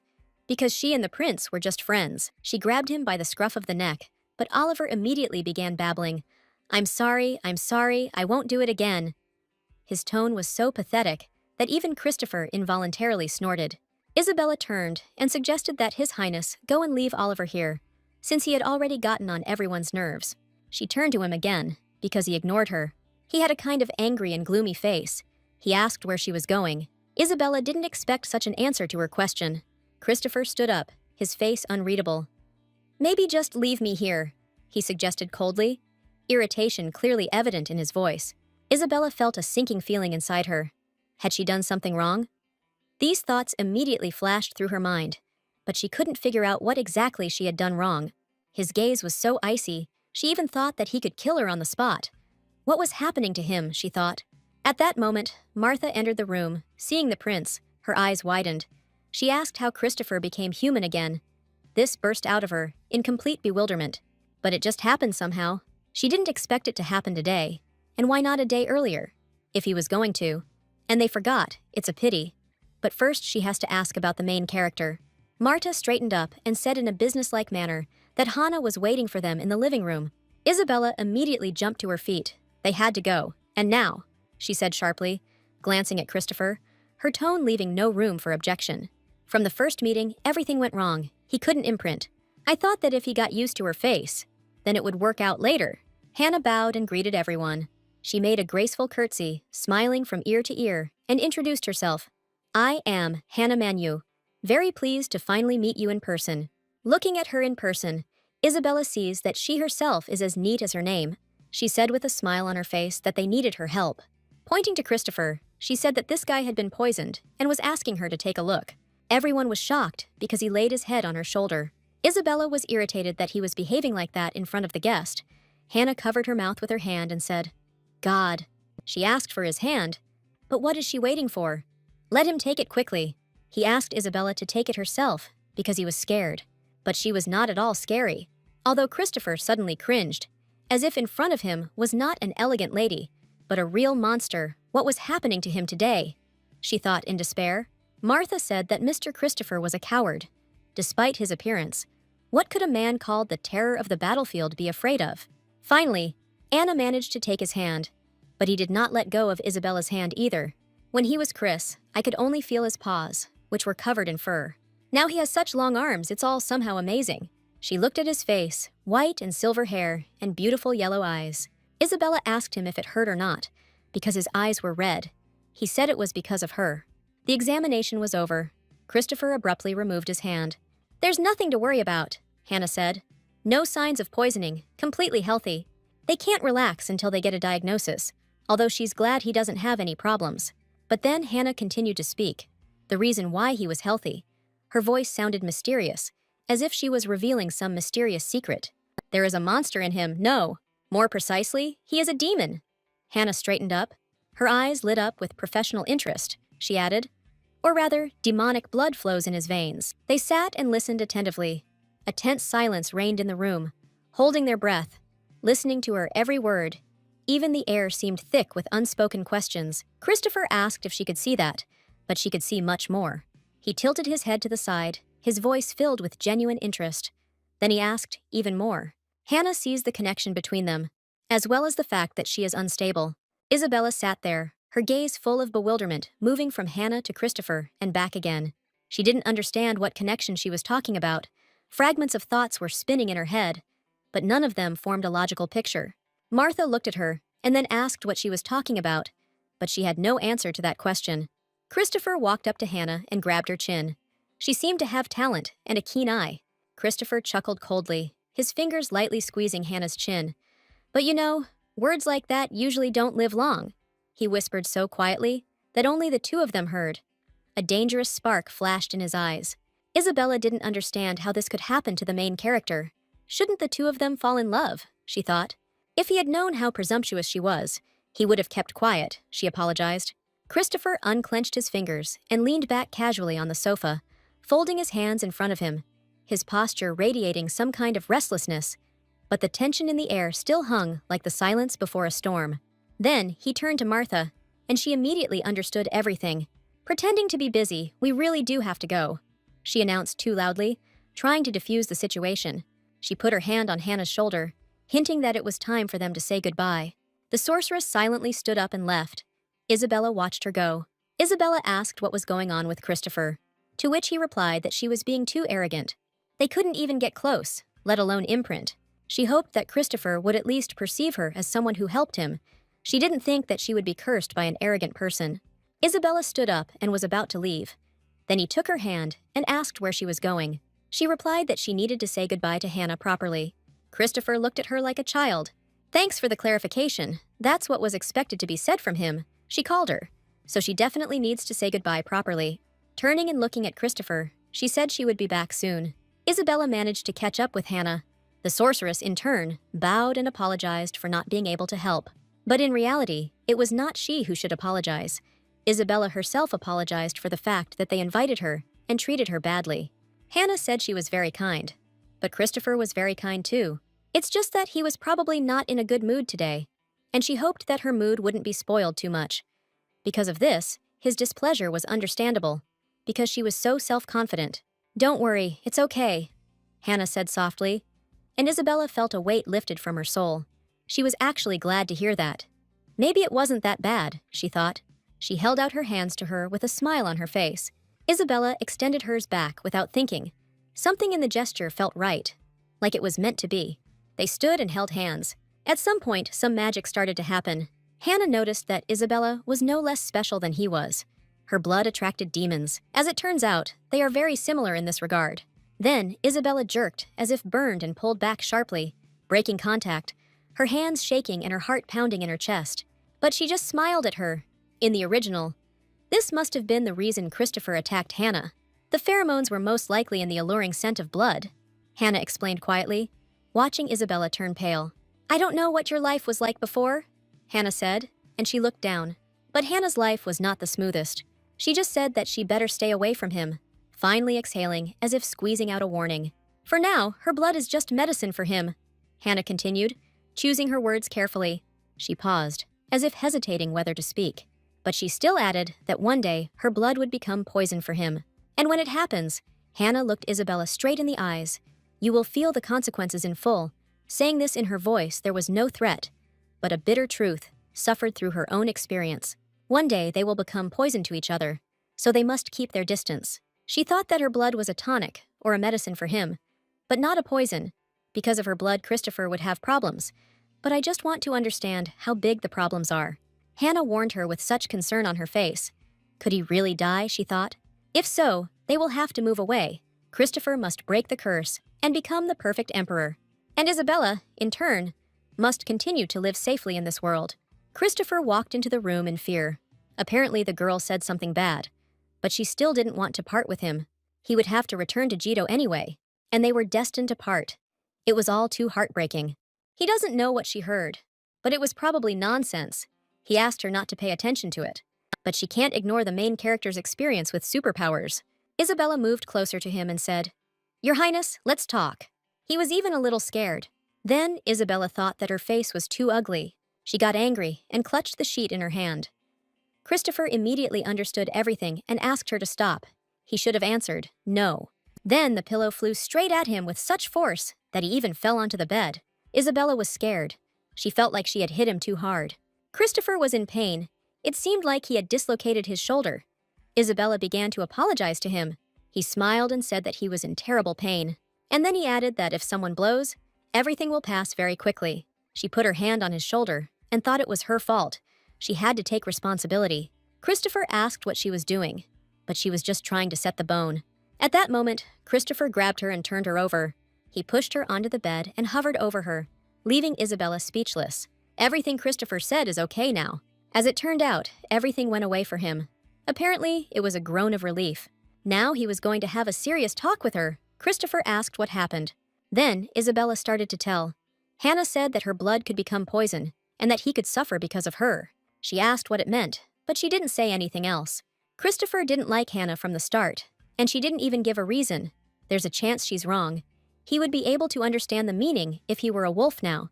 Isabella's blood definitely invigorates him. Now he's a man and not a cannibal. He can't hunt her, but they still better be careful. She just called her blood poison, but here's what they'll do next if that turns out to be true. Christopher doesn't know about Isabella, but he doesn't care. If her blood becomes poisonous, then they will neutralize her. Just as when he gets out of control, she scolds him. He reminded her how angry Oliver was every day when he was Chris.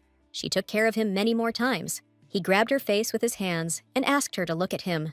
Isabella pulled back and asked him to let go. He could just say that. Why was he grabbing her cheeks, she thought. If he screws up again, he'll just ask her to scold him with that beautiful hand.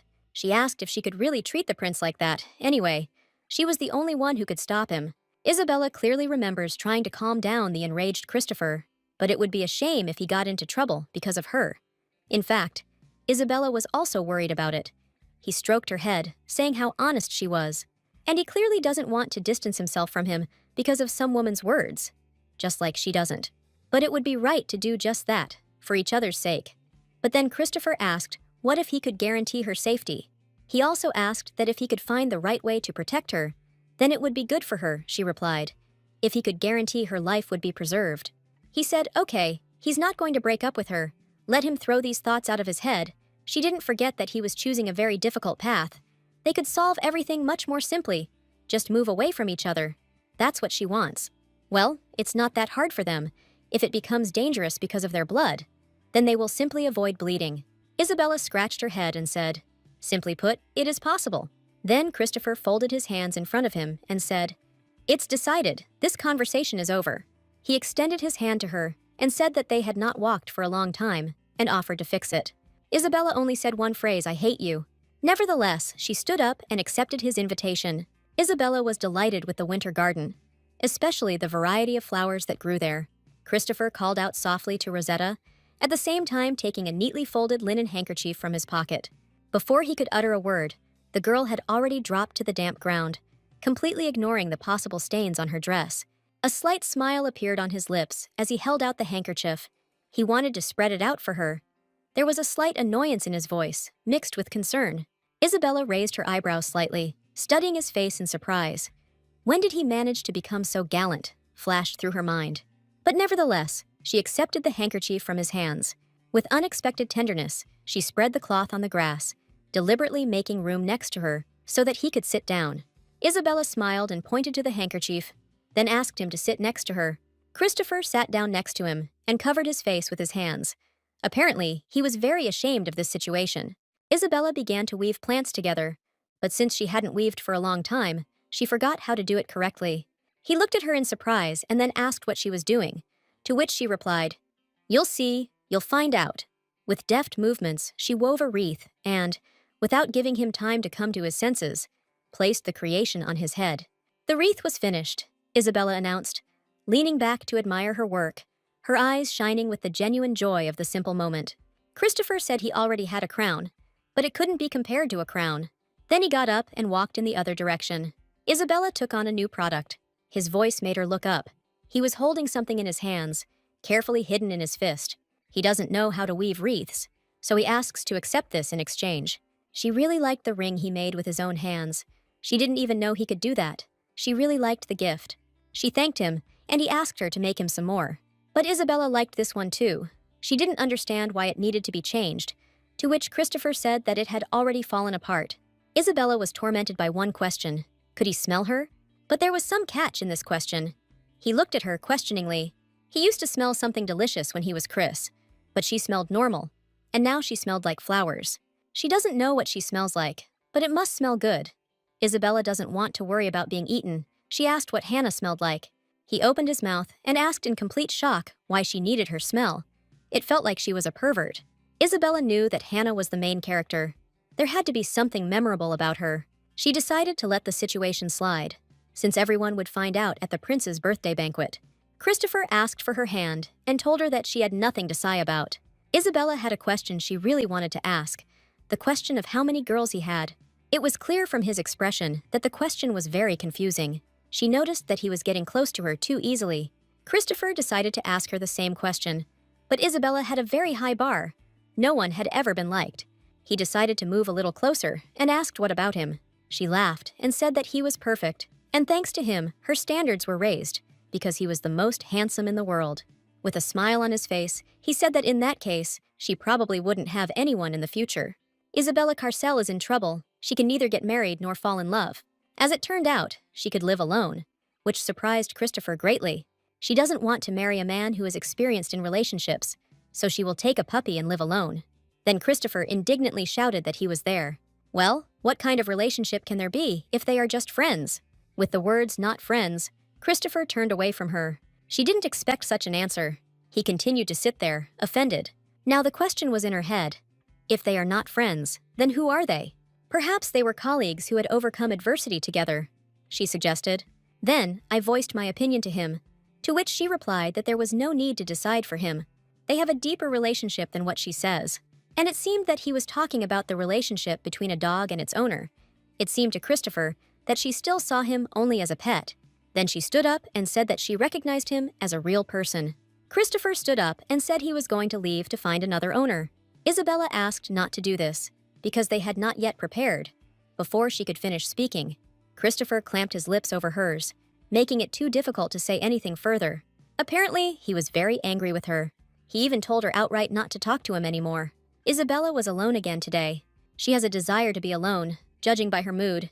She was rejected by Christopher again. He doesn't even want to see her. She hasn't done anything, so she doesn't know why he is so cold towards her. But she also understands that they don't have much time left together. Oliver, on the contrary, was glad about this. Let them remain apart until Jetto left, he said. They won't be able to see each other when he goes back there, Isabella said, her eyes full of sadness. Then Oliver said that they would go together, but she didn't understand why she was needed there at all.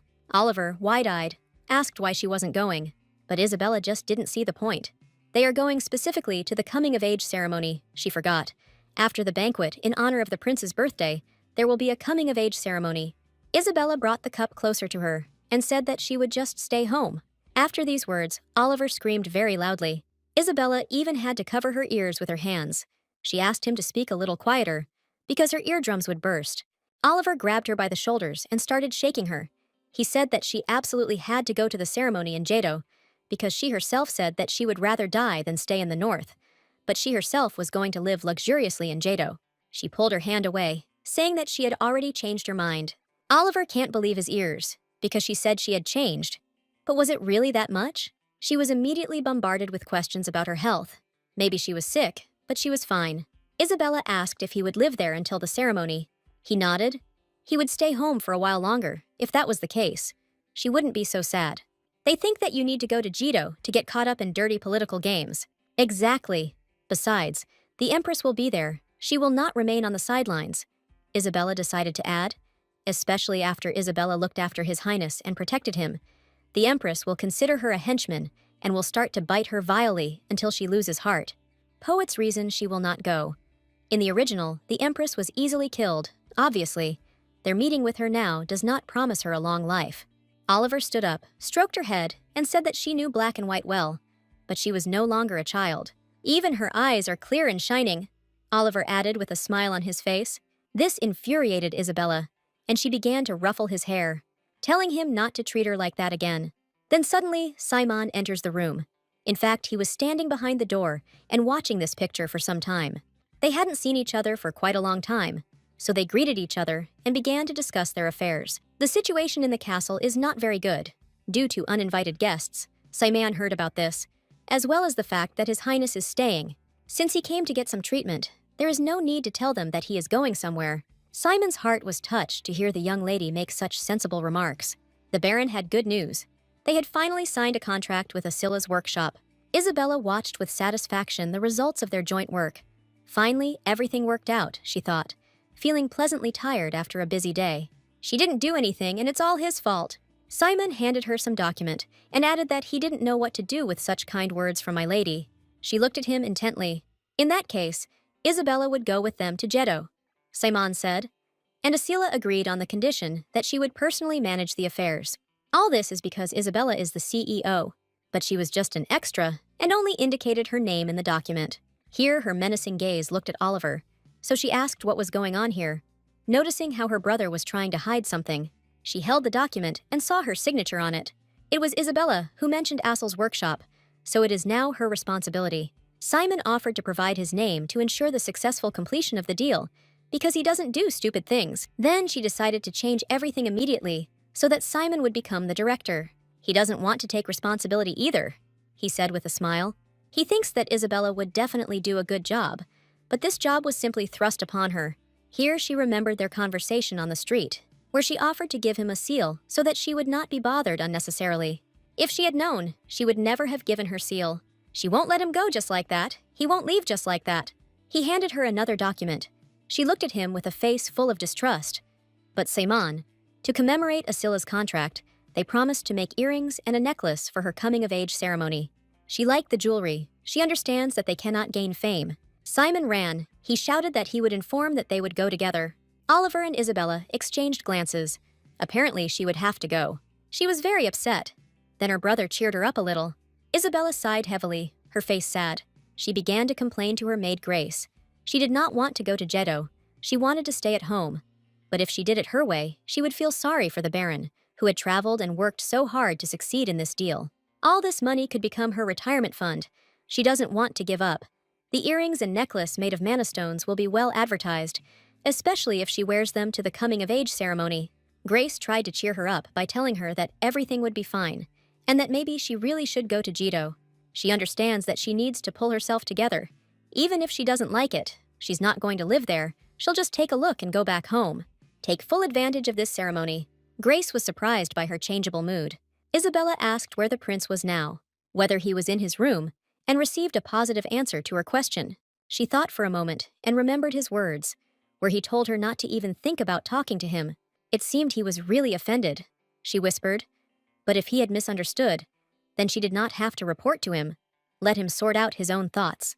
She knocked on the door and asked if he was there. Isabella opened the door slightly and realized that he was definitely not in the room. When she walked in, she even held her breath at what she saw. The room was in a huge mess.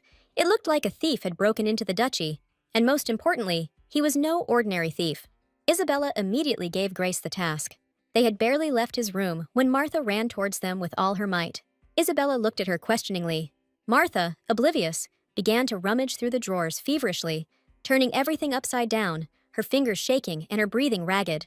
She wanted to ask her something, but she just ran past her. "Excuse me, my lady, I have to go," Marta said as she walked away, disappearing down the corridor, her voice filled with a strange mixture of fear and determination. She went outside, saw Marta, and asked what happened. As it turned out, the barrier was broken. His Highness sensed something was wrong, and in the meantime, someone stole a fragment of the chimera. Running out into the yard, Isabella noticed Marta at the gate. What happened? Her voice sounded sharp, forcing the maid to stop. Marta pointed to the side and said that it seemed like the trail led there. But there's nothing there except the waste incineration plant. Isabella thought he was planning to burn the evidence. She and Grace ran, Martha shouting after them to wait for her. They were determined. The maid took out the knives. The boy sat on his knee and looked at the burning flames. His clothes were similar to those worn by the servants of their family. He had some kind of gold bag in his hands. Isabella screamed at the top of her lungs for Grace to stop him. Then, she launched the first dagger in his direction. It flew straight into his hand. Black blood flowed, and the bag fell to the ground. They approached him and asked what he was doing there.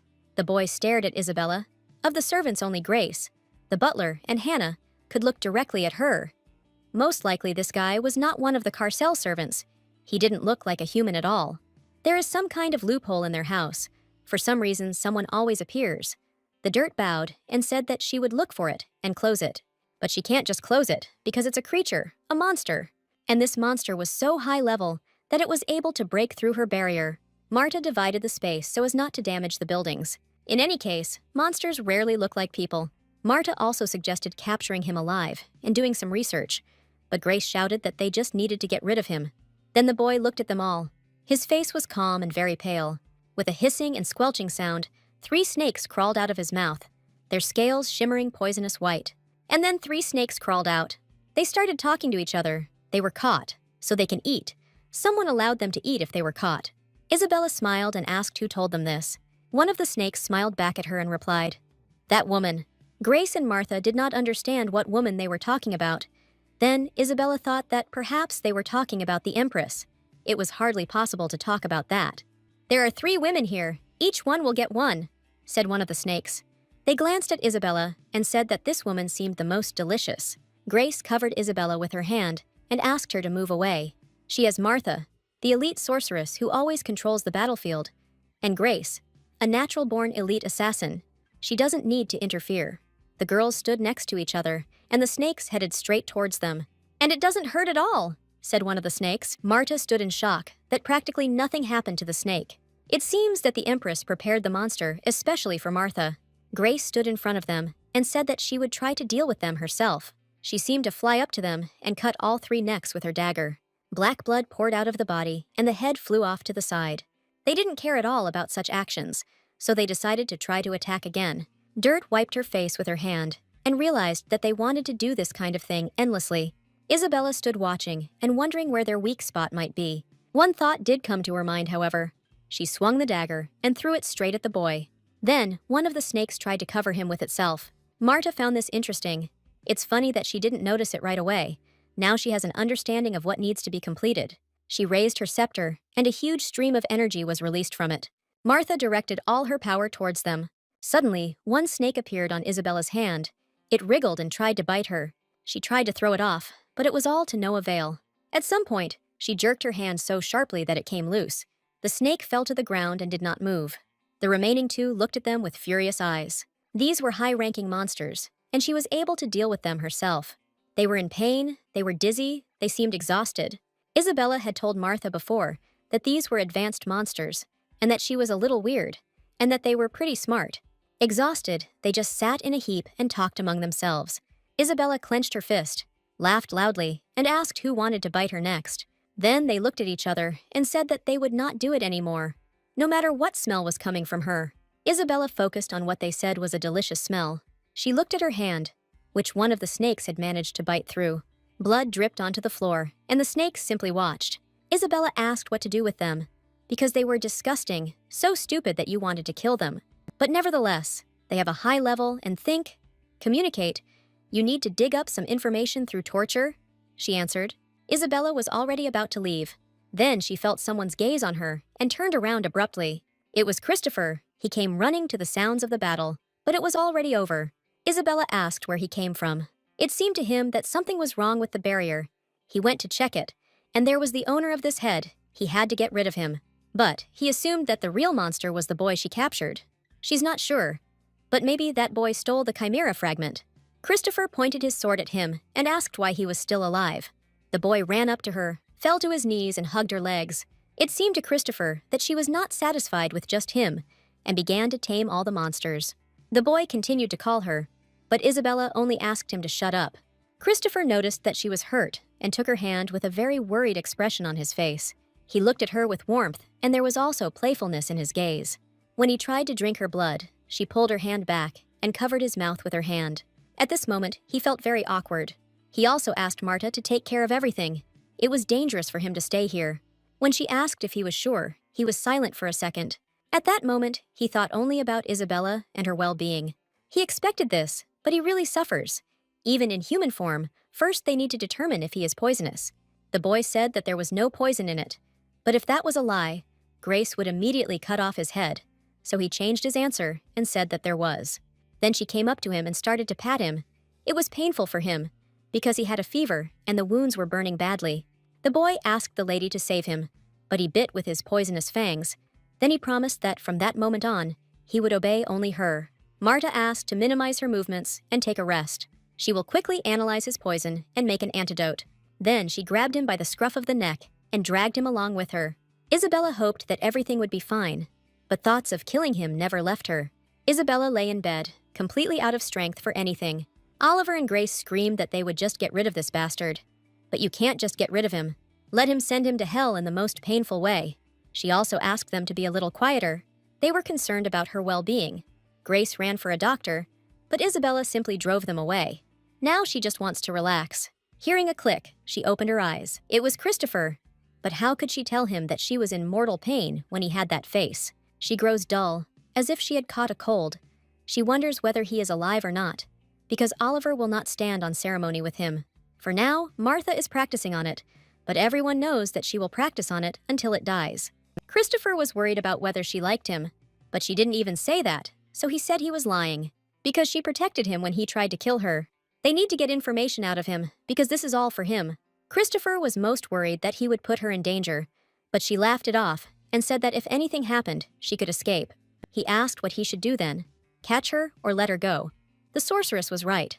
Because of her, he could get hurt. If he's talking about yesterday, then it wasn't that dangerous. He started talking about her blood. A huge thirst to make it his own, not leaving a single hair for anyone, from head to toe. He wants to eat it all. He apologized because he started talking like a real asshole. Christopher didn't even drink her blood, but now he's in a hurry to eat it. Maybe he is mistaken about something. Does he really think that the truth will be able to eat her? If the danger that Khan spoke of was related to his appetite, there would be no need for her to run away. That's why she suggested that they greet him with a fist right away until he came to his senses. He laughed. A beating to bring him to his senses was quite suitable for him, and he said to scold him if he didn't obey. At that moment she blushed. Christopher hoped most of all that it would be bullshit. In the end, everything goes as the sorceress said. He still doesn't know. After all, what's the point of Isabella becoming poison to him if he drinks her blood, be it appetite or anything else? He rubbed his head. The sorceress was worried about it. He told Isabella that he wanted to eat her, but he threw everything into one heap, because he meant not only literal appetite. He was clearly violently seized by dual desires, to chew Isabella whole and to be intoxicated by her. He didn't feel this way as a wolf. Christopher tensed a little as someone began to enter the room. It was Oliver. He wanted to talk. What worried him was that this time the Empress was targeting Isabella and not him. His words were true. Christopher confirmed them. He also beheaded the monster that was hunting Isabella yesterday. They're always looking for a woman, and the only women they can hunt are Martha and Isabella. Oliver believed that it was all because of him. Isabella was haunted by monsters since childhood, and she suffered. Because of this, her character changed diabolically.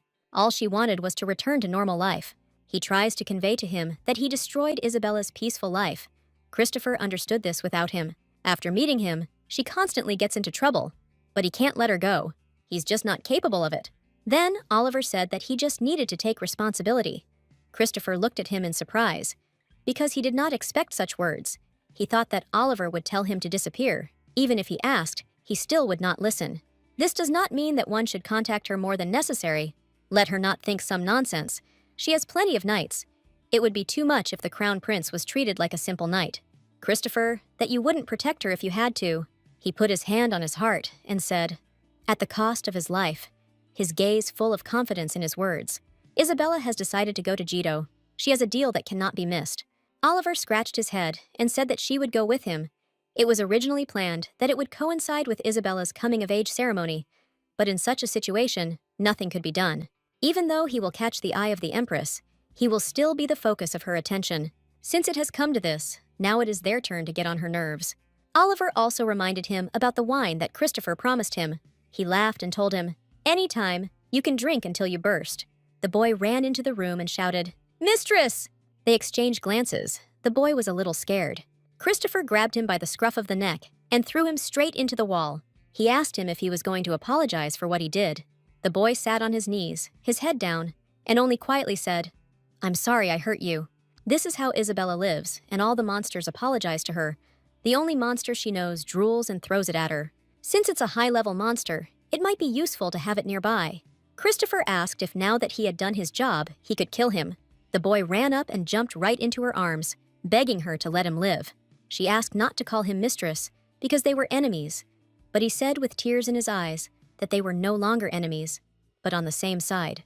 She had thought so before, but now she was sure that something was wrong with his ear. But that was normal, because he was still young, Martha said. She smiled and added that in human years, he was about 10 years old. Isabella felt the hair on the back of her neck rise. 10 years old. He was still just a child, flashed through her mind, and her heart sank at the thought. The boy suddenly took her hand, his fingers cold but strong. "Mistress," he whispered, and there was a strange devotion in his voice after everything he had done. He is big enough and will be able to protect her. A street shootout flashed through Isabella's mind. How could he protect me, even if he was weaker than me, she thought, but she didn't say a word out loud. Isabella put her hands on her hips and asked his name, but he had no name. She was surprised that the Empress did not give him a name. "Now his name will be Lumian," Isabella said. The boy opened his mouth, and 3 pairs of glowing red eyes stared at her from the darkness. The snakes hidden inside looked at her with curiosity. Isabella held her breath, as if expecting some kind of trick. She immediately remembered shooting rainbow snakes. The 3 snakes began to argue furiously, their hissing filling the room. "If he, Lumian, then who are we?" one asked. "That name should go to me," insisted the other. Martha and Christopher turned their heads to the side to avoid meeting her eyes. Isabella immediately realized that they weren't even going to help her. Her face darkened as she continued to listen to their argument about who would get the name. "Enough!" Isabella shouted sharply. "If they can't agree, then each of them will get what's theirs. One snake is now named Lu. The second snake got its due, M.I. The third was content with the last, N. No matter how beautiful he was, Isabella couldn't stand snakes. She turned to Lumian and asked him not to release his snakes anymore. All the snakes agreed and went back into the boy's body. "Her cuteness is a drawback. First, we need to clean up. These creatures were aiming at His Highness. He wasn't okay, but there was nothing she could do about it because she cared. This is the Empress's assistant. He thinks she will have to let him go back to where he came from. It didn't matter. He was her only puppy. He just didn't like that bastard getting inside." He smiled and asked her to be nice only to him. Grace smiled, because everything turned out well. There was a knock on the door. It was Isabella. The ram was surprised that she was already okay. She decided that she had caught a cold and therefore had a good rest. He invited her in. She would have to go to Jetto with His Highness, but he had already heard the news from her brother. Apart from the plot of the novel, she avoided Jetto because she didn't want to get involved with the Empress. As long as she recognizes her as her enemy, nothing else matters to her, and she doesn't know when another monster will be sent to disturb her sleep. It would be much safer to be inside the fence of their family's estate. Everything got confused after meeting Christopher, but the end goal did not change. Her goal was always to lead a peaceful and comfortable life. She herself asked, how about a preliminary demonstration of Asila's work at the banquet in honor of His Majesty's birthday? It is better to do this in advance. In addition to the nobles and Jetto, noble people from each province will come. If they show the decorations at the right time, the result will certainly be excellent. She clasped her hands and asked if, since he was going, she should go too. Simon even jumped up, because it was she who had to do it. She had the necessary influence in Jetto, so that they would get the necessary PR effect. Nobody likes it if a boring old man does it. The influence the Baron speaks of is actually rumored to be from the bad class. She will do what she must. It is all for money. She must endure it, even if it is annoying, Isabella thought. She also understands that there is little time left, but it would be nice to ask Asila to make other accessories. Isabella thought it would be better to make them for her parents, and also for their older brothers, since they were going to promote the jewelry. The Baron was surprised, and then asked if she had any ideas yet. She thought that she needed to prepare brooches for her father and brothers. And for Mother, a necklace, a ring, and earrings. Isabella knows there are only 10 days left, but it would be great if they could make it.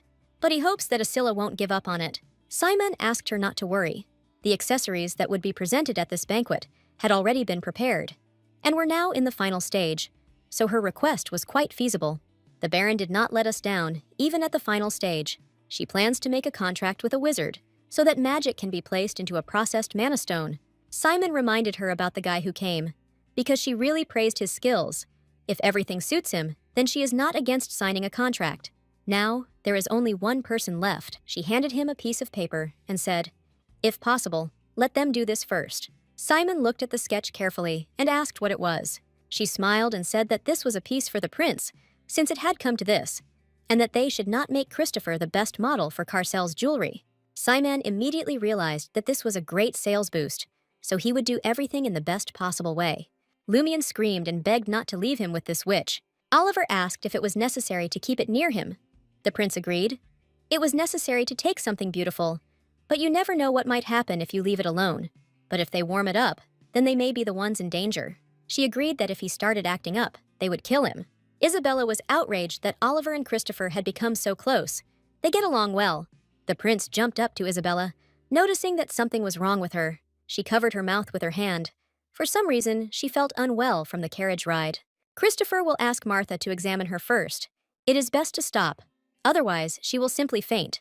Isabella turned to His Highness, and he looked at her questioningly. Then she asked him to shut up. He felt somehow awkward after being overly concerned. Christopher looked offended. Then Oliver said that their Isabella still bites when she's in a bad mood. He suggested that they change places so that she could lie down. Isabella thanked him. She realized that it really looked like she should lie down. Isabella turned away from them and dozed off. Christopher came over and touched her forehead to check how she was feeling. Afterwards, he wished her good dreams. At that moment, she found herself defenseless. Finally, they arrived in Jetto. Isabella sat down on the ground. She yawned, trying to wake up from a long sleep. They brought her a glass of cold water. Isabella accepted it with great gratitude. After a couple of sips, she seemed to come to life. Oliver noticed that she had a goat-like voice, although she only drank water, not alcohol. Isabella shut him up, not being in the mood to argue. But as far as he could remember, she only got seasick as a child. She thought that after she got into Isabella's body, everything would change. But for some reason, it became even worse. Oliver asked where the damn wolf was. She tried to convey to him that he needed to speak more quietly, so that no one would hear. How much she would have to listen to if Christopher had stuck to her. Although they were together all the time, if you think about it, he was around longer than Oliver. Maybe it's separation anxiety. The brother asked her if she had feelings for the prince, if she liked him. After she replied that she liked it, Oliver immediately jumped up, anger on his face. Isabella didn't understand why he was yelling at her. She doesn't like him as a friend, and likes him as a colleague. It would be good if they remained friends. Oliver asked again. Colleague. But first of all, they are colleagues. She wanted to remain friends. But the prince did not like it. He did not want to be colleagues either. But otherwise, nothing would have happened at all. She is his sister. But if he were a prince, he would throw her on his back and leave. But if not, it makes him angry. It might be that he ate alone and stayed in his room, Oliver suggested. Even though he is disgusted by it, it is very sad to hear this. Christopher looked away questioningly, holding his right shoulder. He covered his face with his hand. For some reason, he suddenly felt sad.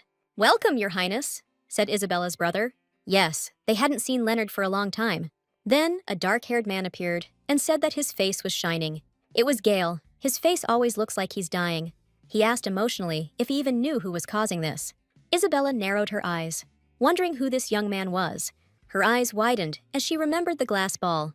This is the man they were talking to. He was shouting that if the prince did not come, he would resign. Leonardo greeted Isabella and asked how the trip had gone. Oliver answered for her. He told how she got seasick and how she came back to life. Now she thought about the fact that they still had to go back home and have to go through this a second time. But she was fine, Isabella added. Christopher began to examine her. She didn't look very good. Her face was a bit pale, he said. Isabella took the stone in her hands and asked to prove it. Squeezing my hand, the stone broke into several tiny pieces. Isabella smiled, looked at Christopher, and asked if he was sure. He answered yes. He reached out and put the bracelet on her. While Milady was resting, the prince asked Martha to make it. Thanks to her, everything is just great. The bracelet had healing magic in it, so if she wore it, she would feel better. She was very happy with this gift. If she is happy, then Christopher is happy too. Oliver stroked her head. She asked him to take his hands off her before she made him bald. He was offended that she tolerated this from the prince, but shied away from his hands. While they were sorting things out, their father approached them. They hadn't seen each other for a long time. During all this time, she had grown into a real lady. He had heard from the Baron that Isabella was good at managing business. He placed his hand on her shoulder, his palm warm and heavy. "As always, complimentary," he said, and there was a rare note of approval in his voice. But when he added, "Well done," Isabella felt heat spread across her cheeks. She looked at him tenderly and held her gaze. He was happy to see his daughter and how she had blossomed. Father called Oliver over to hug him, but he was no longer little enough to be hugged. And where did he get such an offspring with his wife's appearance? From the arms of the mother he loves so much, Oliver said. Isabella smiled. Such a warm family relationship. The father was a little surprised. He took a short pause, after which he said how long it had been since he had seen her smile. With a smile, she looked exactly like his daughter, and her mother was already approaching from behind. She said, "Is Isabella more like her?" He was a little worried. Because she wasn't feeling well, she shouldn't have gone out. But she couldn't do otherwise, because her favorite troublemakers had arrived. She opened her arms and said, "My children, come to me." Oliver immediately approached, and Isabella remained standing aside for a while. A second later, she ran up to her mother and hugged her with all her love. When did she manage to grow so much, she thought. Isabella just broke into a genuine smile. Is she really smiling at her now? It's so amazing. Father came up from behind and hugged them all. They stood like that for a while, enjoying the moment. Isabella collapsed on the bed. She had eaten too much. It was hard to even breathe. Her parents passed her one dish after another for her to try, but she couldn't even appreciate them all. But with this bracelet, she felt a little better. Isabella lay on her side and began to examine him, and then she realized that she envied the real Isabella. The Duke's family, good people, past, future, and present. Even when Isabella rose up, hand in hand with the Empress, the Duke tried to save his daughter's life. He did not cover for Isabella, who had committed an unforgivable sin, let alone surrender. The Duchess gave such unchanging love, so she does not understand why Isabella has changed. Even though she grew up as a spoiled girl, it was not the environment to be dishonest. When her name was called, she screamed, swore when her body was touched. Isabella demanded many bad things. She was hopeless. She clearly remembers how she insulted everyone. But for some reason, she doesn't remember her childhood. She only has memories from the age of 10. Isabella had to cope somehow. She lay down on the floor and tried to find something under the bed. She clearly remembers that the bracelet rolled under the bed when it fell off her hand. Isabella reached out to get it. Here she found something that looked like a bracelet, but it was tied with some kind of thread. Suddenly, a storage room in the floor opened up, containing children's things. This is not Isabella's taste, although she may have liked it as a child. In addition to children's toys, she found a diary. Opening it, she began to laugh loudly. It was written there, "Oliver, an idiot, tortures her with lizards. She will definitely take revenge. The artist is bad from the word. Today, her older brother Leonardo took her. She was supposed to grow up just as big and ride him on his back." Her parents were asked who she looked like more. She answered that she looked like Leonardo's brother. She lied because her parents expected too much from her. Dad would cry if he found out, so she had to keep it a secret. Isabella seemed like too sweet a child in her diary.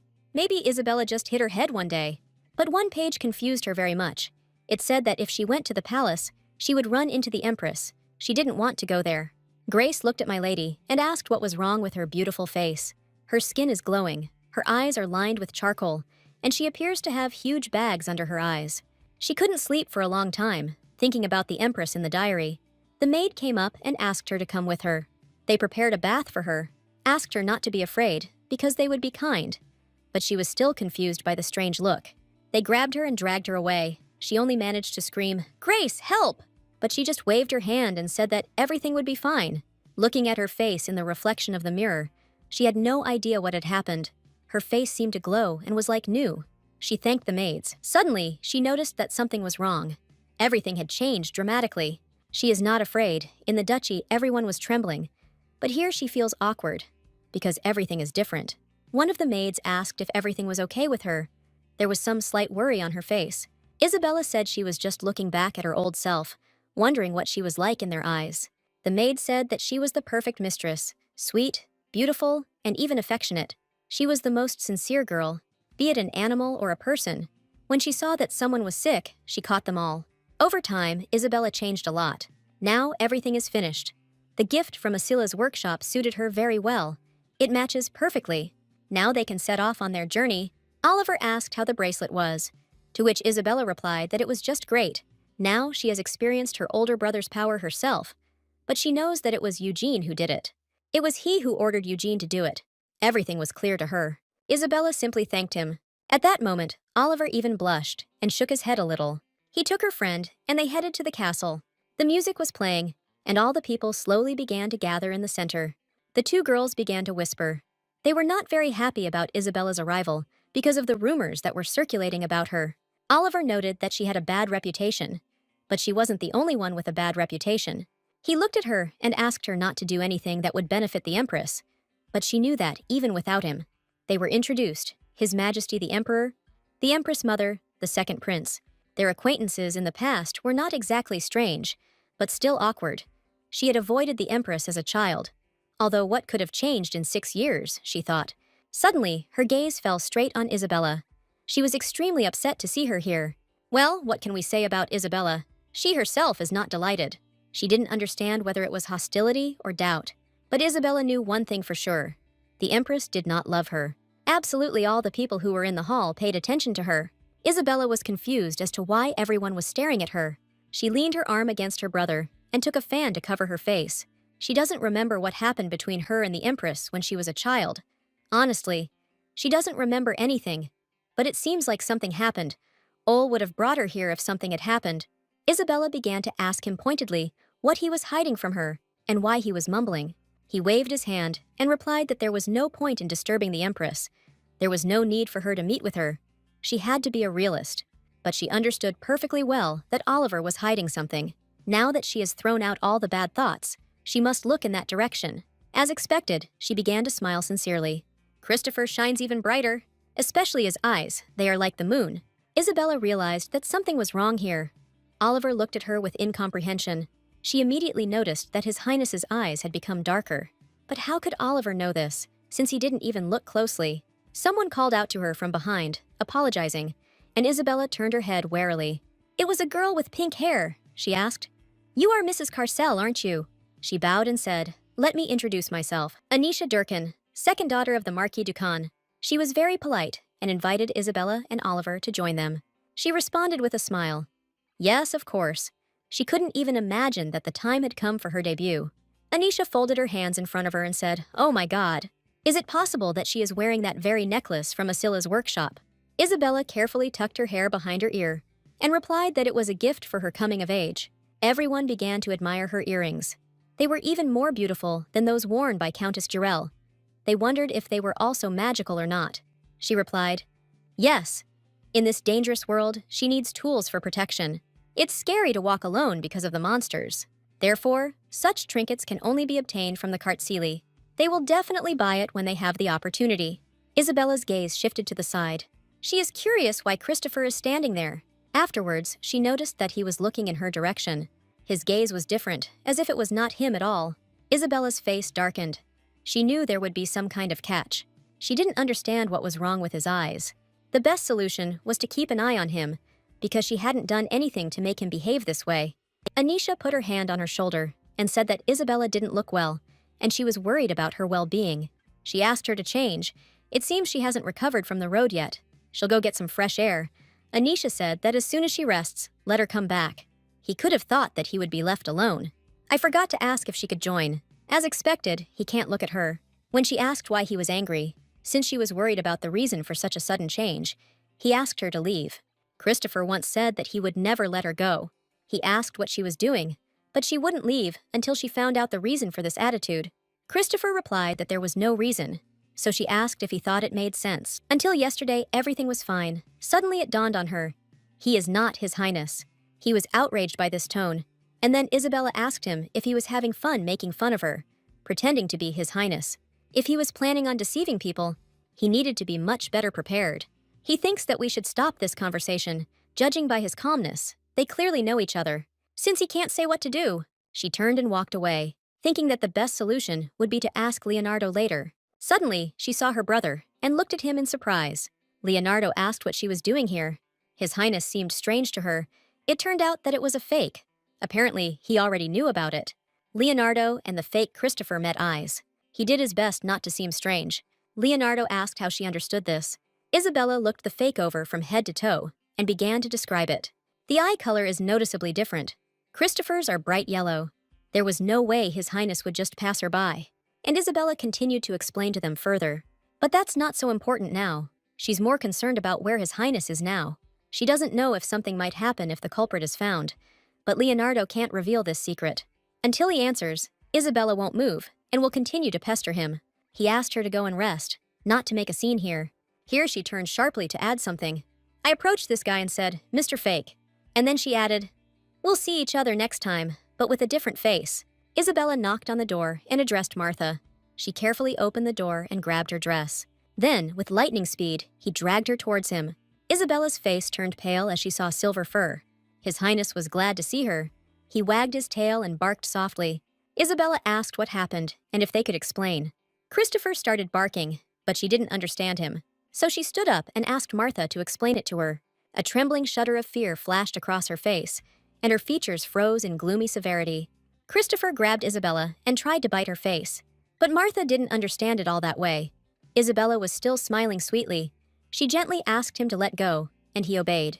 There was warmth in the corners of her lips, as if the summer sun had dissolved in them, and her eyes, like the quiet waters of a lake, reflected serenity.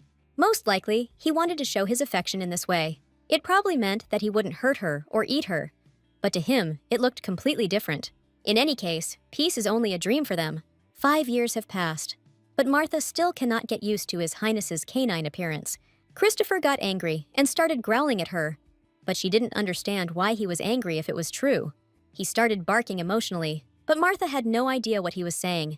Isabella's blood is poison to him, and it seems dangerous for him to drink it. They wondered if the Empress noticed this, but most likely she did. She is the only one who could commit such a disgusting act. Although, if he can turn into a wolf, then what is the difficulty in returning to his previous state? Isabella thought. And why then she could not turn Christopher into a wolf? She asked Martha if she thought it was the Empress who turned him into a wolf. She wasn't sure, but she assumed it was. She thinks it's all a magic stone, judging by the reaction in the palace. They are placed everywhere. It seems that they were used as a basis for the poison that was used on His Highness. The world, of course, has retained its foundations. Even if something changes, the foundations remain unchanged. But what if the Empress was trying to turn Christopher into a wolf? Thoughts were spinning in her head. There's no mention of this in the book, but it's possible that Hannah was the one trying to prevent this. Then it was even more dangerous. Isabella couldn't resist and hugged Christopher. This will happen again and again. Martha, of course, does not want to speak so confidently, but she cannot compare with her. Martha is apparently talking about the Empress. However, she feels left out because of Hannah, but she understands that she can stand up for herself and forgot to encourage her because she is a good sorceress. Martha's spirit was strong. She could not be broken, and she never doubted her abilities. She grabbed the door handle and said she needed to do some investigating. Martha stormed out of the room, apologizing and saying they would see each other soon. Christopher hugged her with his paws and began to lick her face. Apparently, he was trying to comfort her. She turned him over and jumped on him, saying, "He's so cute." Then she added, "Isn't it unpleasant to receive such a kiss?" Her face changed in an instant. Isabella even tensed up a little. Christopher looked at her with a kind of angry look, after which he came closer and sniffed. She tried to stop him, but he still attacked, just not for the blood. It looks like they have a problem. She gives him blood for the first time after Hannah's warning. Christopher walked towards her with a guilty look. She warns him in advance that if he does it again, she thinks there will be problems. He asked as if he was mocking her, as if he couldn't just try. She replied that it was possible. But what if something bad happened? Christopher reassured her that he knew his body. And what could he possibly know if he couldn't even see her normally? Isabella warned him one last time. When he started to approach her with a grin, she flicked him in the face. He lay down and pressed his paw to his head, as if sparks were flying. Isabella just wanted him to come to his senses. Christopher said, "Cruel woman." She just smiled and said, "Stop, you pervert wolf." And how dare she call a young and decent man that but a decent and young man would not bring his lips so close? He was indignant because she herself allowed it. She put her hand on her chest and asked when it was. But when he kissed her, she reciprocated. Christopher mimicked her about who our cutie was, and she was surprised that he heard everything. She probably thought he was just a normal dog, but she didn't even suspect that he was conscious. He was himself until the very end, Martha heard him swear. That's why he was so determined. It turns out his mind is in the right place. Then the question arose as to why he bit her head. As it turned out, he just wanted to. Returning her mind is only half the battle. She hopes that at least something has changed for the better. She covered her mouth with her hand. Looking away thoughtfully, her lips trembled. So many conflicting thoughts fought inside. At this point, Christopher apologized, and Isabella was even a little surprised. "I shouldn't have," he said without looking up. His ears, still wolfish, flat against his head, his whole posture screaming remorse. Isabella immediately noticed this pitiful expression on his face, the same one that once made her melt and forgive him for all his pranks. So she opened her arms to hug him, and she said, "Come here," meeting him with a smile. He rushed towards her so quickly that he almost knocked her off her feet, his face glowing with happiness and his tail wagging madly, hitting the floor. They sank to the floor, and Christopher pressed himself against her, and Isabella, laughing, ran her fingers through his thick fur. And in that moment, nothing else mattered. Only this quiet, warm moment. Hannah would be horrified to see this scene. "He is dangerous," she would probably scream. To be honest, she would be lying if she said she wasn't afraid. Fear was quietly stirring somewhere deep inside, reminding her of the warnings. After Hannah's warnings, a worm of doubt settled in Isabella's soul. She could no longer look at Christopher the wolf with the same carefree trust as before. Each of his sharp fangs reminded her that he was indeed capable of biting her throat out in one motion, and her whole body tensed at the thought. But still, she can't help but believe those clear eyes. Christopher felt her heart beat fast, thinking that she was scared, but she is only a little worried, because he might bite her throat. Then he asked why she didn't run away, to which he replied that she trusted him. She really trusts him a lot. After these words, Christopher grabbed her neck.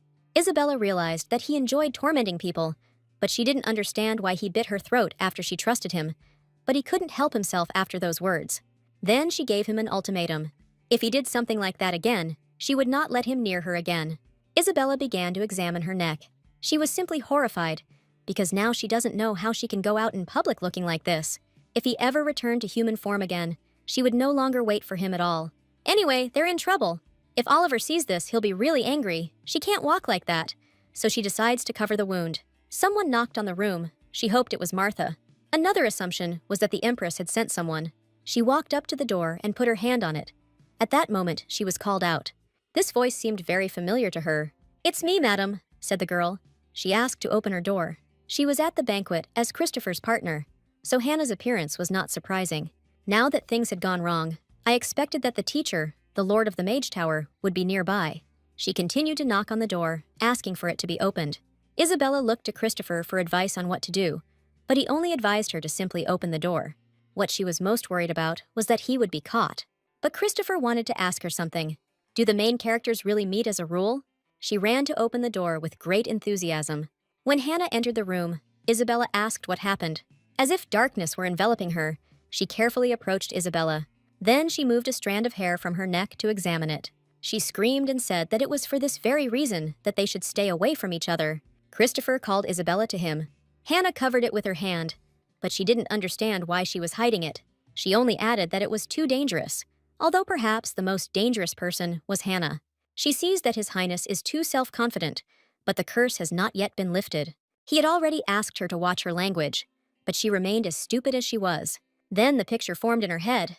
Apparently she knows. Hannah knows that Christopher is the crown prince, and that he is cursed. She asked her when she found out. "He seems to have known for a long time," Christopher said. It turns out that she knew that it was His Highness, but in fact she only found out about it today. Hannah would never have thought that the person who was cursed was the crown prince himself.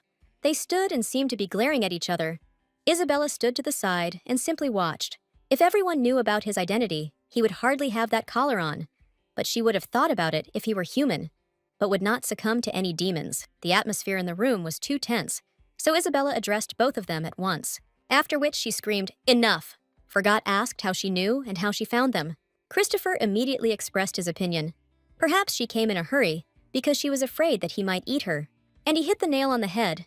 She was afraid that the young lady could end up in His Highness's stomach because of the magic that had entered the palace. She learned of their location using spatial magic. That's why she kept asking for the door to be opened. Now Isabella was interested in how she learned about magic and whether she could tell her more about it. She reached into her pocket to get something, after which she handed her the stone. which was hidden in the palace. I don't know how it happened, but there is magic inside him that brings out the monster instincts in the prince. She is very sensitive to such things, so she can understand right away.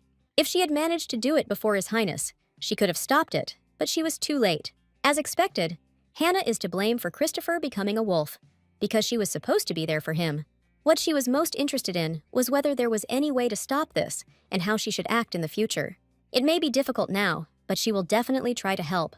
After these words, Isabella jumped up and ran to her. She said she could ask for anything she wanted. Hannah asked her to promise to be careful with blood in the future. Even if he asks her to stay away from him, he still won't listen, she added.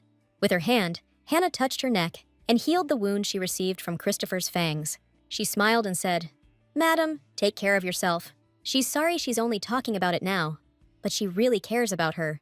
Hannah is worried because it is rare to meet people with their blood, but it is not entirely unusual. She had met people like that before. They were very good.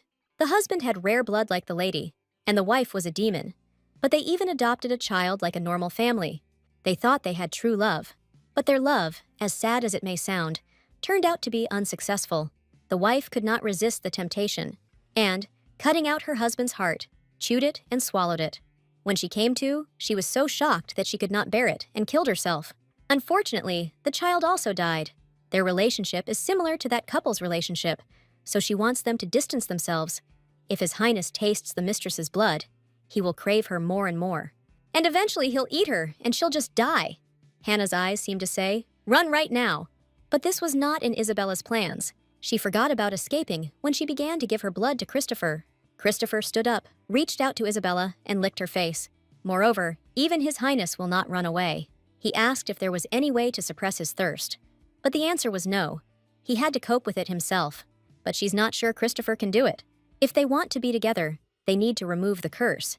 If they become human again, the thirst for blood will disappear naturally. Hannah stood up and wanted to ask a question. She took Isabella by the hand and asked why she did not leave His Highness and go away with her.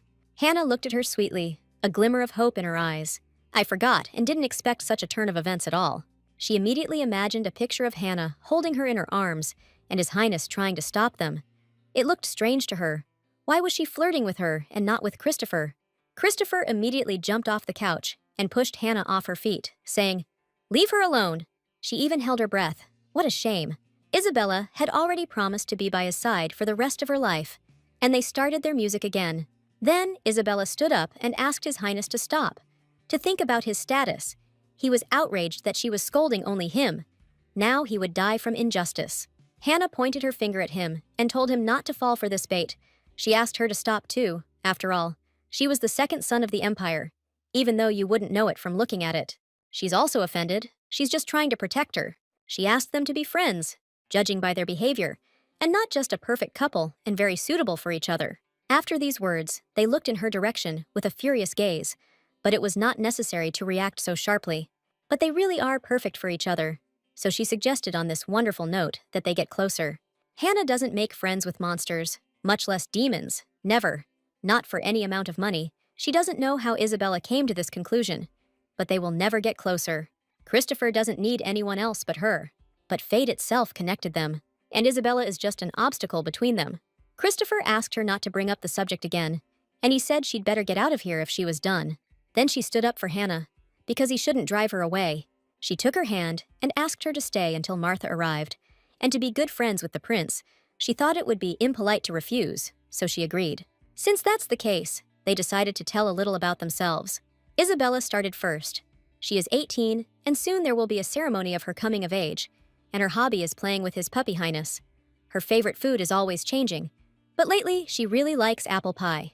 After speaking, she brought her hand to Christopher and stroked him. 21, Isabella, Christopher said. Then she asked if she was food, to which he replied, yes, but there is a limit to jokes. Hannah sat and watched all this cuteness that was happening between them, after which she also decided to introduce herself. She is 19. Hobbies, magical research, favorite foods, number. Isabella decided to suggest having lunch together. If His Highness was uncomfortable, they could eat together. If they don't want to be friends, she will become friends and then propose to them. And Isabella extended her hand and said, "Let's be friends." Hannah happily accepted her offer. Christopher, as expected, snorted in displeasure. "That's good. Isabella added. Hannah stood up and asked for forgiveness. She would have to leave because the teacher was calling her. She looked out from behind the door and said, "See you later." Isabella immediately noticed that Christopher was sulking. This girl took away his personal time, he muttered discontentedly. It pisses him off that he tried so hard to leave a hickey, and she just went and erased it. But she did the right thing, because she can't go out in public like that. But Christopher just wanted to brag. But apparently, he never came to his senses and found something to brag about. He was a little nervous before asking the question. Collecting his thoughts, he asked if Isabella was bothered by her words. She knew everything, so her words didn't surprise her much. She is afraid that she would be lying if she said that those words did not shock her at all. The tragic story of two lovers was indeed a real shock. However, she knew that Christopher could attack her at any moment. But it was good that no abnormalities were found in His Highness. But either way, she's putting herself in danger, he said. Then she replied that this was said by the one who, with drool at his mouth, asks for a sip of her blood every time. He doesn't hate Hannah, but he has no great desire to get closer to her, and I'm sure she doesn't either. Christopher was right. Hannah was much friendlier with her than with him. He said that they could be friends, but there was no need to force him to do the same. Isabella understands that she shouldn't put pressure on His Highness. First, she should get closer to Hannah. Martha burst into the room, frightening Christopher and Isabella with her sudden appearance. She looked very disheveled, and there was a look of worry on her face. Isabella asked worriedly what was wrong with her face, but at the moment it didn't matter. Martha started asking her if she had seen anything strange at today's reception. She also noticed that His Highness was now speaking. Now it was clear, he answered the blood of my lady. But now the conversation was about something else. She handed her a red stone. It was similar to the one Hannah had shown. The only difference was the color. Christopher noticed it too. If the black stone increases His Highness's thirst for blood, then this one, on the contrary, weakens it. If there are two stones, there is obviously something else that must not get out of control. It seemed the Empress had teamed up with someone, Christopher suggested. Most likely, if it is a monster, then everything matches, either a high-ranking monster or even a demon. And what could the Empress be thinking about? Letting a monster into the palace. How was she going to destroy the prince this time? Isabella thought. Marta asked her to be careful. Whether she is connected to what is happening or not, her blood may be attracted to the monster, so she should return home as soon as possible. And why should she suffer because of the Empress? Somehow it's all unfair. With her earrings and pendant, of course, you don't have to worry about anything. The place ahead was too dark. She was more afraid of ghosts than people. She squinted to take a closer look, worried that someone might jump out at her from the darkness. Stopping, she saw a girl in front of her. She wanted to move back so quickly that she tripped and fell. The girl who came out of the darkness recognized her. It was Lady Anisha de Crane, daughter of the Marquise de Crane, whom they met at the ceremony. Anisha gave her her hand and helped her up. She was looking for her. Their conversation was quite strange, as was her behavior. Anisha reached out to her, put her hand on her cheek, and said that she was jealous because she wanted to look like that too. It was as if she hadn't heard her at all. She was acting too strange for being drunk, Isabella thought. Anisha said it smelled good, perfume probably. Which ones do you use? She asked, her gaze both playful and crazy. Well, I forgot, I didn't know, because the maids were spraying her. This body was supposed to be hers. She reached out to her with the words, "Give it to her." Isabella immediately stepped back. The thought crossed her mind to just throw her in the break room. The guy in the hood appeared out of nowhere. He asked her to stand behind him, and he would sort it out. Anisha told him to get out, but he grabbed her mouth with all his strength. She tried to pry his hand away, but to no avail. Then the guy threw her back a few meters. He only added that she shouldn't trust just anyone, otherwise it would be all over. Next time, she needs to be the one calling for help, instead of playing the hero. Whatever it was, she found it. The girl asked if her name was Isabella Carcel, Chase's youngest daughter. Isabella nodded. Then she asked not to strain herself, because she just came as a test. Here she stopped. The smell of alcohol. Anish didn't smell like that. If she hadn't been drinking, then why? Without having time to finish her thought, the girl said that it was time for them to go. Then Hannah came up. She was told to wait, but she was worried that they would do something again. The mistress of the Magic Tower, Korea. She wondered why the legendary paper needed her, to which she replied that she, an old woman, was just around the corner from retirement. But Isabella did not understand where she was old. Even now, she could lay people down with her left hand. Korea asked if she and Hannah were friends, but they were only friends today. Isabella replied, "Well, why didn't she warn me right away that she was dating a friend?" Korea handed her the papers. They were money for treats. She looked like a father who throws money around in front of his children when he's drunk. It was too large a stack for pocket money. This was the scroll of that very Korea. It is most likely worth millions. A spell of movement, attack and defense. She can't believe she got all this through connections. Then she called her, and Isabella turned her gaze to her. Karia suggested that they meet once in her tower. After these words, she seemed to evaporate. Hannah offered her hand and offered to walk her home, but she refused. The teacher told her to keep an eye on her. Then she extended her hand to her. They took each other by the arm and slowly walked towards the palace. Oliver, Leonardo, and Isabella were heading back home. Oliver asked not to assign them any more PR, otherwise he would be fired. Leonardo was of the same opinion. She asked them not to worry, because there would not be a second time. She would also have been better off giving the baton around the banquet hall. Isabella looked out the window, while her brothers discussed how one hen hadn't fallen away from Leonardo at the reception. The beautiful, bright moon illuminated her face. She remembered the meeting. On the other hand, she invited Hannah to her coming-of-age ceremony and thereby promoted her business. So all in all, it didn't go too badly. She really wanted to sleep. 100% when she met Christopher, she would be dozing off. They have a departure at 10 in the morning, so when they get home, they need to get a good night's sleep. Isabella knew that if they told Oliver now, he would throw a whole concert. Moreover, tomorrow she will be in her personal villa. If she comes, he will let himself be touched. How will she say that she succumbed to the temptation of the soft belly and tender bottom of his canine highness? Leonardo said that Isabella was going to the prince's villa. Then he asked why they needed to hide. It seemed to her that he would dissuade her from meeting with his highness, but he didn't mind, because he was the only friend she had. He gave her permission to go, but she had to return before sunset. Then Leonardo said that the trip would take 3 days, at which point he even choked on his chocolate bar. That is, she has now openly declared to him that she will spend the night outside the house and with some other guy. But in fact, not with a man, but with a wolf. The wolf is the prince, and the prince is the wolf, spending 2 nights with a wild animal in an unfamiliar place. Now he tells her not to go anywhere. That's the very reason she didn't want to say anything. Oliver also began to be indignant that Leonardo was letting her go to be torn apart by the wolf. Isabella hopes that he will calm down before arriving home. It annoyed her that he lectured her like an old man, but he only did it because he cared. Leonardo asked the butler to bring what his highness had given him, as if she could send him to the next world. But of course she could. It feels like she's completely obsessed with the guy. How can she go crazy over that shady dog? Oliver asked indignantly. She doesn't think that the person who actually planted this shady cable on her could say that. Leonardo was brought a box, which His Majesty had given him, after which he asked them to stop their empty arguments. Leonardo walked up to Oliver and handed him the box. His Highness said he would understand when he got it. I wonder what trick he was trying to pull again, Oliver thought. He fell to his knees and couldn't believe his eyes. He was so impressed that he didn't even react. The principal also asked not to refuse this gift. Isabella looked at what was in the box and thought it was just simple wine, although perhaps it just cost a lot of money. Oliver put his hand on her shoulder and with a confident face allowed her to go. Hugging the bottle, he headed towards the castle. Isabella even wondered if it was really her brother, who had just recently worked his ass off to persuade her not to go. Isabella asked Leonardo what she should tell her father, but he said with a smile on his face that she needed to talk to him, and now she needed to rest. The father will certainly listen to the words of his eldest son. Pleased, Isabella was about to go to bed, because now she could get a good night's sleep. A boy ran into the room screaming, but he was suddenly pulled back by the scruff of the neck. Grace asked where he was going without her permission. Moreover, she ordered him to keep it clean.